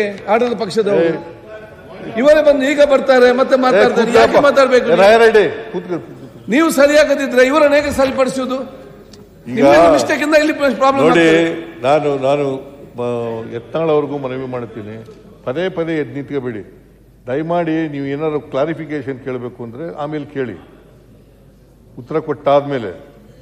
ಮಧ್ಯೆ ನೀವು ಎದ್ದೇಳೋದು ನಿಮಗೆ ನೀವು ಬಹಳ ಬುದ್ಧಿವಂತರಿದ್ದೀರಿ, ಇಲ್ಲ ಅಂತ ಹೇಳಲ್ಲ ನಾನು. ಹಾಗಂತೇಳಿ ಮಧ್ಯೆ ಎಲ್ಲ ಎದ್ದು ನಿಂತ್ಕೊಂಡು ಹೇಳ್ಬೇಕು ಅಂತ ಅಗತ್ಯ ಇಲ್ಲ. ರಾಯರೆಡ್ಡಿ ಅವರೇ please.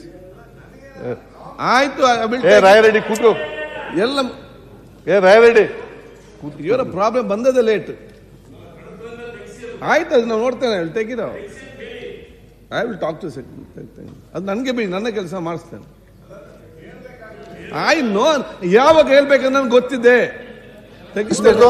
I will take it. ಯಾಕೆ ತೆಗಿಸ್ಬೇಕ್ರಿ ಅಧ್ಯಕ್ಷರೇ? ಆಯ್ತು, ಹೇಳಿದ್ ಸುಳ್ಳ? ಹೇಳಿದ್ ಸುಳ್ಳ? ಆಯ್ತು, ಕೂತ್ಕೊಳ್ಳಿ. ಈಗ ಸುಳ್ಳಿದೆ ಅದು. ಹೇಳಿಲ್ಲ, ಅದು ನಾನು ಸುಳ್ಳಿದೆ ಅಧ್ಯಕ್ಷರೇ.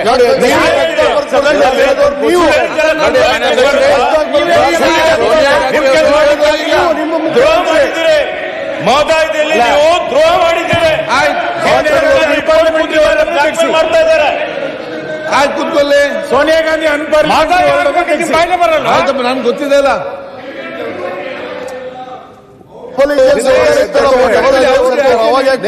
ಸೋನಿಯಾ ಗಾಂಧಿ ಅವರು ಆತರ ಯಾವತ್ತೂ ಹೇಳಿಲ್ಲ. ಆಯ್ತು, ನೀವು ಹೇಳಿದ್ರೆ ರಿಪ್ಲೈ ಕೊಡ್ಬೇಕು. ಸದನದ ನಿಯಮಾವಳಿಯಂತೆ ನೋಡಿ, ಶ್ರೀಮತಿ ಸೋನಿಯಾ ಗಾಂಧಿ ಅವರು ಈ ಸದನದ ಸದಸ್ಯರಲ್ಲ. ಅರೆ ಒಂದ್ ನಿಮಿಷ ರೀ, ಸದಸ್ಯರಲ್ಲ. ನರೇಂದ್ರ ಮೋದಿ ಅವರು ಈ ಸದನ and there was a letter. I know that what Narendra Modi ಅವರು ಈ ಸದನದ ಸದಸ್ಯರೇನ್ರಿ? ಇದು ರಾಜಕೀಯ ಭಾಷಣ, ಇದು ರಾಜಕೀಯ ಭಾಷಣ. ಆದ್ವಾನಿ ಅವರು ಮಿನಿಸ್ಟರ್ ನಮ್ಮ ಭಾರತದ ಪ್ರಧಾನಮಂತ್ರಿಗಳು ಸರ್ಕಾರ ಕೂತಾರ. ರಾಜಕೀಯ ಭಾಷಣ ತೆಗೆದುಕೊಂಡು ಬಂದು ಇಲ್ಲಿ ಹೇಳೋದು madam Sonia Gandhi is not the member of this house. Message should not go wrong. Advani ಅವರು ಸೋನಿಯಾ ಗಾಂಧಿ ಅವ್ರು ಹೇಳಿದ್ದಾರೆ. ಅಧ್ಯಕ್ಷರೇ, ದಯವಿಟ್ಟು ಮಾತನ್ನ ಕೇಳಿ, ದಯವಿಟ್ಟು ಪ್ಲೀಸ್ ನೋಡಿ. ಅಧ್ಯಕ್ಷರೇ, ಸದನದ ನಿಯಮಾವಳಿ ನರೇಂದ್ರ ಮೋದಿ ಅವರು ಈ ಸದನದ ಸದಸ್ಯರ LK ಆದ್ವಾನಿ ರಾಜ್ಯ ಸರ್ಕಾರಕ್ಕೆ ಪತ್ರ ಬರೆದಿದ್ದನ್ನ ಉಲ್ಲೇಖವನ್ನ ಸನ್ಮಾನ್ಯ ಮುಖ್ಯಮಂತ್ರಿಗಳು ಮಾಡಿದ್ದಾರೆ. This is number 1. ಹೀಗಾಗಿ ಅದು ಸರಿ ಇದೆ. ಶ್ರೀಮತಿ ಸೋನಿಯಾ ಗಾಂಧಿ ಅವರು ಈ ತರ ಭಾಷಣ ಮಾಡಿದ್ರು ಅಂತ ಗೊತ್ತಿದೆ. ಅವ್ರನ್ನ ಯಾರು ಡಿಫೆಂಡ್ ಮಾಡಬೇಕಿಲ್ಲ? ಅಧ್ಯಕ್ಷರೇ, ಅವರು ಈ ಸದನದ ಗೌರವಾನ್ವಿತ ಸದಸ್ಯರಲ್ಲ. ಸದಸ್ಯರಲ್ಲೇ ಇರೋದ್ರಿಂದ ಅನಾವಶ್ಯಕವಾಗಿ ರೆಕಾರ್ಡಿಂಗ್ ಹೋಗಬಾರದು. You have to set it right. I will do it. You sit down. Yes, thank you. ಅಲ್ಲ, ಮಹದಾಯಿ ಚರ್ಚೆನ ಮುಖ್ಯಮಂತ್ರಿಗಳು ಕಂಪ್ಲೀಟ್ ಮಾಡ್ಲಿ ಸರ್. ಅಧ್ಯಕ್ಷರೇ ಚರ್ಚೆ ಅಲ್ಲ, ಮಾದಾಯದ ಬಗ್ಗೆ ಹೇಳ್ತಾ ಇದ್ದಾರೆ ಮುಖ್ಯಮಂತ್ರಿಗಳು. ಮಾದಾಯದ ಬಗ್ಗೆ ಮಾತಾಡ್ಲಿ. ಈಗಾಗಲೇ 2.5 ಗಂಟೆ ಆಗಿದೆ. ಮುಖ್ಯಮಂತ್ರಿಗಳು ಹೇಳಿದ್ರು ಯಾರು ವಿರೋಧ ಪಕ್ಷದವರು ಡಿಸ್ಟರ್ಬ್ ಮಾಡಬೇಡಿ ಅಂತ. ಈಗ ಆಡಳಿತ ಪಕ್ಷದವರೇ ಡಿಸ್ಟರ್ಬ್ ಮಾಡ್ತಾವ್ರಲ್ಲ. ನಾವಂತೂ ಎದ್ದು ಕೇಳಕ್ಕೆ ಬೇಡ, ಹೇಳ್ಬಾರ್ದು ಅಂತ ಹೇಳ್ತೀರಾ. ಈಗ ಆಡಳಿತ ಪಕ್ಷದವ್ರನ್ನೇ ಕಂಟ್ರೋಲ್ ಮಾಡಕ್ ಆಗ್ತಾ ಇಲ್ಲ. ಆಡಳಿತ ಸದಸ್ಯರು ಲಾಂಡ್ ಆರ್ಡರ್ದು ಅಧ್ಯಕ್ಷರೇ, ಲಾಂಡ್ ಆರ್ಡರ್ದು ಉತ್ತರ ಇದೆ. ಇನ್ನು ನೀವು ಹೀಗೆ ಆದ್ರೆ ಇನ್ನು 2.5 ಗಂಟೆ ಆಯ್ತು. ಇಲ್ಲಿ ಇನ್ನು ನಾವ್ ಯಾವಾಗ ಮುಗಿಸೋದು, ಯಾವಾಗ ಇನ್ ಚರ್ಚೆ ಆಗದೆ, ಆಗ ನಾವು ಅವ್ರನ್ನ ಕ್ಲಾರಿಫಿಕೇಶನ್ ಕೇಳೋದು ಯಾವಾಗ? ಅದಕ್ಕೇನೋ ಒಂದು ಟೈಮು. ನಾವೇನು CM ಅವ್ರನ್ನ ಮಾತಾಡಬೇಡಿ ಅಂತ ಹೇಳಲ್ಲ, ಡೈವರ್ಟ್ ಆಗ್ತಾ ಇದೆ. ಅದಕ್ಕೋಸ್ಕರ ಡೈವರ್ಷನ್ ತಪ್ಪು ಮಾಡಿ ಈಗ ಸರಿ ಮಾಡಿ ನಮ್ಗೆ ಕ್ಲಾರಿಫಿಕೇಶನ್ ಕೇಳಕ್ಕೂ ಇರ್ಬೇಕು. ಇನ್ನು ಲಾಂಡ್ ಆರ್ಡರ್ ಅವರು ಉತ್ತರ ಕೊಡಬೇಕು. ಅದಕ್ಕೆ ಕ್ಲಾರಿಫಿಕೇಶನ್ ದಯವಿಟ್ಟು ಸಭೆನ ಆಡಳಿತ ಪಕ್ಷದವರು ಸರಿಯಾಗಿ ನಡೆಸುವಂತದಕ್ಕೆ ಮುಖ್ಯಮಂತ್ರಿಗಳು ಡೈರೆಕ್ಷನ್ ಕೊಡ್ಬೇಕು. ನಾನೀಗ ಇಡೀ ಸದನಕ್ಕೆ ಹೇಳ್ತಾ ಇದ್ದೇನೆ, ಮಾನ್ಯ ಮುಖ್ಯಮಂತ್ರಿ ಇವತ್ತು ಉತ್ತರ ಕೊಡ್ತಾ ಇದ್ದಾರೆ. ಬೇರೆ ನಿಮ್ಗೆ ಏನಾದರೂ ಕ್ಲಾರಿಫಿಕೇಶನ್ ನೀವು ಮತ್ತೆ ಕೇಳಿ. ಈ ಮಧ್ಯದಲ್ಲಿ ಈಲ್ಡಾದರೆ ಮಾತಾಡಬೇಕಲ್ಲದೆ ಮತ್ತು ಆಡಳಿತ ಪಕ್ಷ ಸದಸ್ಯರಿಗೆ ನಿಮ್ಗೆ ಹೆಚ್ಚಿನ ಜವಾಬ್ದಾರಿ ಇದೆ. ಅವ್ರು ಏನಾದ್ರು ಹೇಳಿದ್ರೆ ನೀವು ಅದಕ್ಕೆ ಉತ್ತರ ಕೊಡಲಿಕ್ಕೆ ಹೋಗಬೇಡಿ. ನಿಮಗೆ ಮೋರ್ ರೆಸ್ಪಾನ್ಸಿಬಲ್ ನೀವು ಸರಿಯಾಗದಿದ್ರೆ ಅವ್ರನ್ನ ಸರಿಪಡಿಸಲಿಕ್ಕೆ ಸಾಧ್ಯ ಇಲ್ಲ. ಅವ್ರು ಪ್ರತಿಪಕ್ಷ ಏನೋ ಮಾತಾಡ್ತಾನೆ ಇರ್ತಾರೆ. ನೀವಾದ್ರೂ ಸದಸ್ಯ ಅರ್ಥ ಮಾಡಿಕೊಳ್ಬೇಕಲ್ಲ. ಈಲ್ಡಾದ್ರೆ ಮಾತ್ರ ಮಾತಾಡಿ, ಎಲ್ಲ ಮತ್ತೆ ಕ್ಲಾರಿಫಿಕೇಶನ್ ಕೇಳಿ. ಮಾನ್ಯ ಅಧ್ಯಕ್ಷರೇ, ಸುಮಾರು ಅರ್ಧ ಗಂಟೆ ಬರೀ ಮಧ್ಯೆ ಪ್ರವೇಶ ಮಾಡಿ ಹೋಗಿ ಟೈಮ್ ಹೊಟ್ಟೋಗ್ಬಿಡುತ್ತೆ. ನಾನು 2 ಗಂಟೆಯಲ್ಲಿ ಮುಗಿಸ್ಬೇಕು ಅಂತ ಅನ್ಕೊಂಡಿದ್ದೆ. ಈಗ ಯಾರು ಮಾತಾಡಬಾರ್ದು ಪ್ಲೀಸ್. ಇಲ್ಲಿ ನೀವು ಎದ್ದೋಗ್ಬೇಡ, ಕೂತ್ಕೋ. ನೀನು ಬರಲಿ ಅಂತಲೇ ಕಾಯ್ತಾ ಇದ್ದೆ ನಾನು. 9 ಗಂಟೆಗೆ ಕರೆಕ್ಟಾಗಿ ಬಂದೆ, ನೀವು ಬಂದಿರಲಿಲ್ಲ ಅಂತ ಹೇಳಿ ಬರಲಿಲ್ಲ, ಒಳಗಡೆ ಬರಲಿಲ್ಲ ನಾನು. ನೀ ಇರಬೇಕು, ವಿರೋಧ ಪಕ್ಷದ ನಾಯಕರು ಇರಬೇಕು ಉತ್ತರ ಕೊಡುವಾಗ. ಮೇನ್ ಪಿಕ್ಚರೇ ಎಲ್ಲ ಇದೆಲ್ಲ, ನಾನು ಮಾತಾಡೋದೆಲ್ಲ ಮೇನ್ ಪಿಕ್ಚರೇ. ಸೈಡ್ ರೀಲ್ ಇಲ್ವೇ ಇಲ್ಲ. ಅನಗತ್ಯವಾಗಿ ಮಾತಾಡಿ ಗೊತ್ತೇ ಇಲ್ಲ ನನಗೆ. ಎಲ್ಲ ಅಗತ್ಯ ಇರ್ತಕ್ಕಂಥದ್ದನ್ನೇ ಹೇಳೋದು. ಮಾನ್ಯ ಅಧ್ಯಕ್ಷರೇ, ಇದು ಹಂಗಾಯ್ತಾ? ಮಾಡಲಿಲ್ಲ. ಇವತ್ತು ನಾವು DPR ಎಲ್ಲ ತಯಾರು ಮಾಡಿ ಇಟ್ಕೊಂಡಿದ್ದೀವಿ. ಕುಡಿಯೋ ನೀರಿನ ಯೋಜನೆ ಇದು. ಗದಗ, ಧಾರವಾಡ, ಬೆಳಗಾಂ, ಬಾಗಲಕೋಟೆ ಈ ಜಿಲ್ಲೆಗಳಲ್ಲಿ ನೀರಿಲ್ಲ, ಕುಡಿಯೋ ನೀರೊಂದು. ಕುಡಿಯೋ ನೀರು ಇದೆಯಲ್ಲ, ಪ್ರೈಮರಿ ಇದು ಅದು ಆದ್ಯತೆ, ಪ್ರಯಾರಿಟಿ ಕುಡಿಯೋ ನೀರಿಗೆ ಕೊಡಬೇಕು. ಪ್ರೈಮ್ ಮಿನಿಸ್ಟರ್ ಕೊಟ್ಟಿಲ್ಲ, ಕೇಂದ್ರ ಸರ್ಕಾರ ಇತ್ಯರ್ಥ ಮಾಡಿಲ್ಲ ಇವತ್ತಿನವರೆಗೆ. ಫಾರೆಸ್ಟ್ ಡಿಪಾರ್ಟ್ಮೆಂಟ್ ಯಾರ ಹತ್ರ ಇರೋದು ಕೇಂದ್ರದಲ್ಲಿ? ಏನಪ್ಪ ಫಾರೆಸ್ಟ್ ಮಿನಿಸ್ಟ್ರು? BM ಪಾಟೀಲ್ ಅವ್ರ ಹತ್ರನೇ ಇರೋದು, ಯಾಕೆ ಕೊಡಬಾರದು? ಪ್ರಹ್ಲಾದ್ ಜೋಶಿ ಅವರು ಈ ಭಾಗದ ಮಂತ್ರಿಗಳು. ಹರೀಶ್ ಮುಖ್ಯಮಂತ್ರಿ ಮಾತಾಡ್ತಾರೆ. ಹರೀಶ್ ಗೌಡ್ರೆ, ಸುರೇಶ್ ಏನಾಗಿದೆ ನಿಮ್ಗೆಲ್ಲ? ಕೂತ್ಕೊಳ್ರಿ.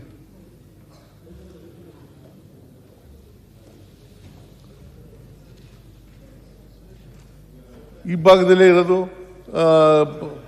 ಫಾರೆಸ್ಟ್ ಡಿಪಾರ್ಟ್ಮೆಂಟು, ಎನ್ವೈರನ್ಮೆಂಟ್ ಡಿಪಾರ್ಟ್ಮೆಂಟು ಕೇಂದ್ರದಲ್ಲಿ ಇರ್ತಕ್ಕಂಥದ್ದು, ಅವರು ಕೊಡಬೇಕು. ನಾವು ಕೊಟ್ಟ ತಕ್ಷಣ ಶುರು ಮಾಡ್ತೀವಿ. ಟೆಂಡರ್ ಕರೆದಾಗಿದೆ, DPR ಕೂಡ ರೆಡಿ ಇದೆ, ಅದನ್ನು ಮಾಡ್ತಕ್ಕಂಥದ್ದನ್ನು ಮಾಡ್ತೀವಿ. ಇನ್ನು ಅಪ್ಪರ್ ಕೃಷ್ಣ ನಮಗೆ ಇದ್ರ 3ನೇ ಹಂತ, UKP3 3ನೇ ಹಂತ, ಅದರ ಪ್ರಕಾರ 173 TMC ನೀರು ಅಲರ್ಟ್ ಆಗಿದೆ ನಮಗೆ. 173 TMC ಮತ್ತೆ 519 ಇಂದ ಚದರ ಗಜ ಅಲ್ಲ ಮೀಟರ್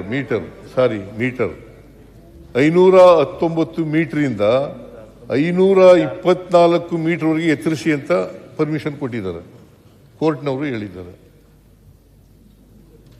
2 ಎಂಥದ್ದು ಬ್ರಿಜೇಶ್ ಕುಮಾರ್ ಅಲ್ಲ, ಅದು ಅವರು ಕೂಡ ಹೇಳಿದ್ದಾರೆ. ನಾವು ಇದ್ರ ಮೇಲೆ ಕೇಂದ್ರ 2013 2013 ಇವತ್ತು ಎಷ್ಟು ದಿನ ಆಯಿತು? 12 ವರ್ಷ ಆಯಿತು. ಇನ್ನು ಗೆಜೆಟ್ ನೋಟಿಫಿಕೇಶನ್ ಮಾಡಿಲ್ಲ. ಯಾರು ಮಾಡೋರು ಇದನ್ನ? ಕೇಂದ್ರ ಸರ್ಕಾರ ಮಾಡಬೇಕು. ಅದನ್ನ ನಮ್ಮ ಮೇಲೆ ಗೂಬೆ ಕುಳಿಸ್ತಕ್ಕಂಥ ಕೆಲಸ ಮಾಡೋದು. ನಾನು ಬಸವರಾಜ ಬೊಮ್ಮಾಯಿ ಅವರು ಇರುವಾಗ, ಮುಖ್ಯಮಂತ್ರಿ ಆಗಲಿರುವಾಗ 2 ಹಂತದಲ್ಲಿ ಮಾಡಬೇಕು ಅಂತ ಮಾಡಿದ್ರು. ಎತ್ತರಿಸೋದು, ಆಲ್ಮಟ್ಟಿ ಇದನ್ನ ಗೇಟನ್ನ, ಆಮೇಲೆ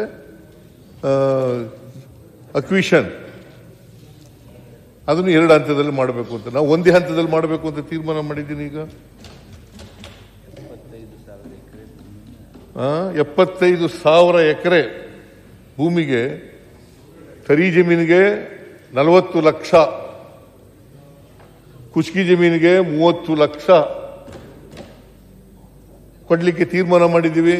ಆ ರೈತನ ಭಾಗದ ರೈತ ಮುಖಂಡರುಗಳನ್ನೆಲ್ಲ ಕರೆದು ಇತ್ಯರ್ಥ ಮಾಡಿದ್ದೀವಿ. ಮುಂದಿನ ಬಜೆಟ್ನಲ್ಲಿ ಅದಕ್ಕೆ ಬೇಕಾದಂಥ ಹಣವನ್ನು ಒದಗಿಸ್ಕೊಡ್ತಕ್ಕಂಥ ಕೆಲಸವನ್ನು ಮಾಡ್ತೀವಿ.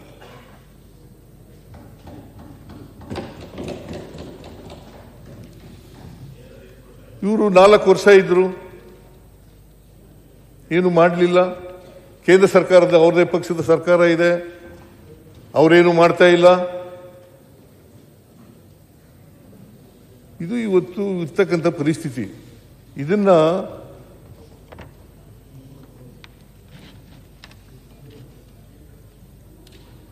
ಆಮೇಲೆ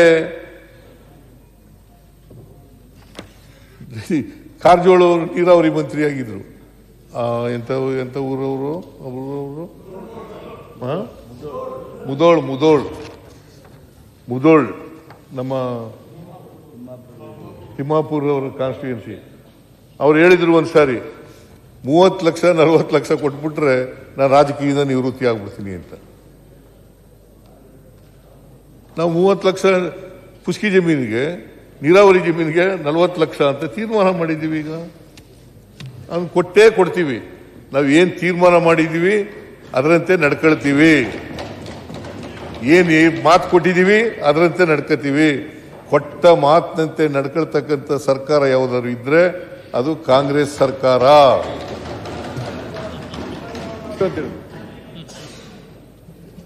ಕನ್ಸೆಂಟ್ ಅವಾರ್ಡ್ ಮಾಡ್ತೇವೆ ಅಂತ ಹೇಳಿದ್ದೇವೆ ಸರ್. ಕನ್ಸೆಂಟ್ ಅವಾರ್ಡ್ ಮಾಡ್ತೇವೆ. ಅಲ್ಲಿ ಬಂದು ಪಕ್ಕದಲ್ಲಿ ಕೂತ್ಕೊಳ್ಳಿ, ಬನ್ನಿ, ಚೀಟಿ ಬರ್ತದೆ. ಆಮೇಲೆ ಇದನ್ನ ಕನ್ಸೆಂಟ್ ಅವಾರ್ಡ್ ಮಾಡಕ್ಕೆ ಒಪ್ಕೊಂಡಿದ್ದಾರೆ, ರೈತರು ಒಪ್ಕೊಂಡಿದ್ದಾರೆ, ನಾವು ಒಪ್ಕೊಂಡಿದ್ದೀವಿ. ಕನ್ಸೆಂಟ್ ಅವಾರ್ಡ್ ಒಪ್ಪಿಗೆ, ಒಡಂಬಡಿಕೆ, ಇದನ್ನ ಮಾಡಲಿಕ್ಕೆ ನಾವು ಒಪ್ಕೊಂಡಿದ್ದೀವಿ. ನೋಡಿ, UKP ಹೋರಾಟ ಕಾರಜೋಳ ಭಾಷಣ ವೇಳೆ ಗೊಂದಲ.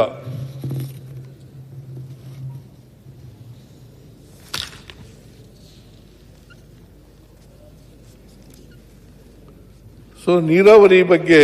ಆಮೇಲೆ ಮೇಕೆದಾಟು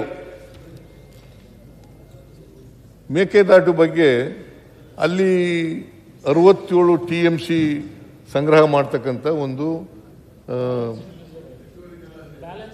ಬ್ಯಾಲೆನ್ಸಿಂಗ್ ರಿಸರ್ವಾಯರ್ ಕಟ್ತಾ ಇದ್ದೀವಿ. ಅದು ನಮ್ಮ ಜಾಗದಲ್ಲಿ ಕಟ್ತಕ್ಕಂಥದ್ದು. ಅದ್ರ ಮೇಲೆ ತಮಿಳುನಾಡಿನವರು ಕೇಸ್ಗಳಾಕಿದ್ರು.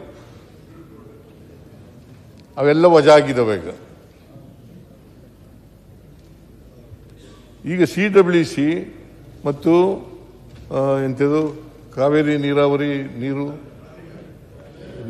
ಮ್ಯಾನೇಜ್ಮೆಂಟ್ ಅಥಾರಿಟಿ ಅವ್ರ ಅಂಗಳದಲ್ಲಿದೆ ಬಾಲು, ಅವ್ರು ಕೊಡಬೇಕು. ಅದು ಕೊಟ್ಟರೆ ಅದನ್ನು ಕೂಡ ಮಾಡಿ ಮುಗಿಸ್ತಕ್ಕಂಥ ಕೆಲಸವನ್ನು ಮಾಡ್ತೀವಿ. ಅದು ಯಾರ ಹತ್ರ ಇರೋದು? CWC ಯಾರ ಹತ್ರ ಇರೋದು? ಕಾವೇರಿ ವಾಟರ್ ಮ್ಯಾನೇಜ್ಮೆಂಟ್ ಅಥಾರಿಟಿ ಯಾರ ಹತ್ರ ಇರೋದು? ಅವರೇ, ಕೇಂದ್ರ ಸರ್ಕಾರನೇ. ಯಾಕೆ ಅನುಮತಿ ಕೊಡ್ತಾ ಇಲ್ಲ? ಈಗ ಕೊಡ್ಲಿಕ್ಕೆ ಯಾವುದೇ ತೊಂದರೆ ಇಲ್ಲ.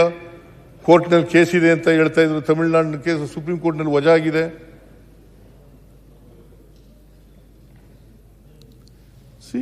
ಈ ತರ ನೀರಾವರಿನೂ ಹಿಂಗೆ. ಆಮೇಲೆ ಮನೆಗಳು,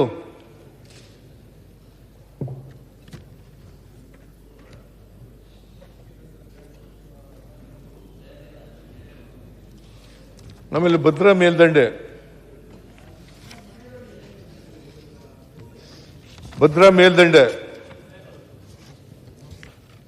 ಈ ಭದ್ರಾ ಮೇಲ್ದಂಡೆಗೆ 23-24 ಬಜೆಟ್ನಲ್ಲಿ ಘೋಷಣೆ ಮಾಡಿದ್ರು.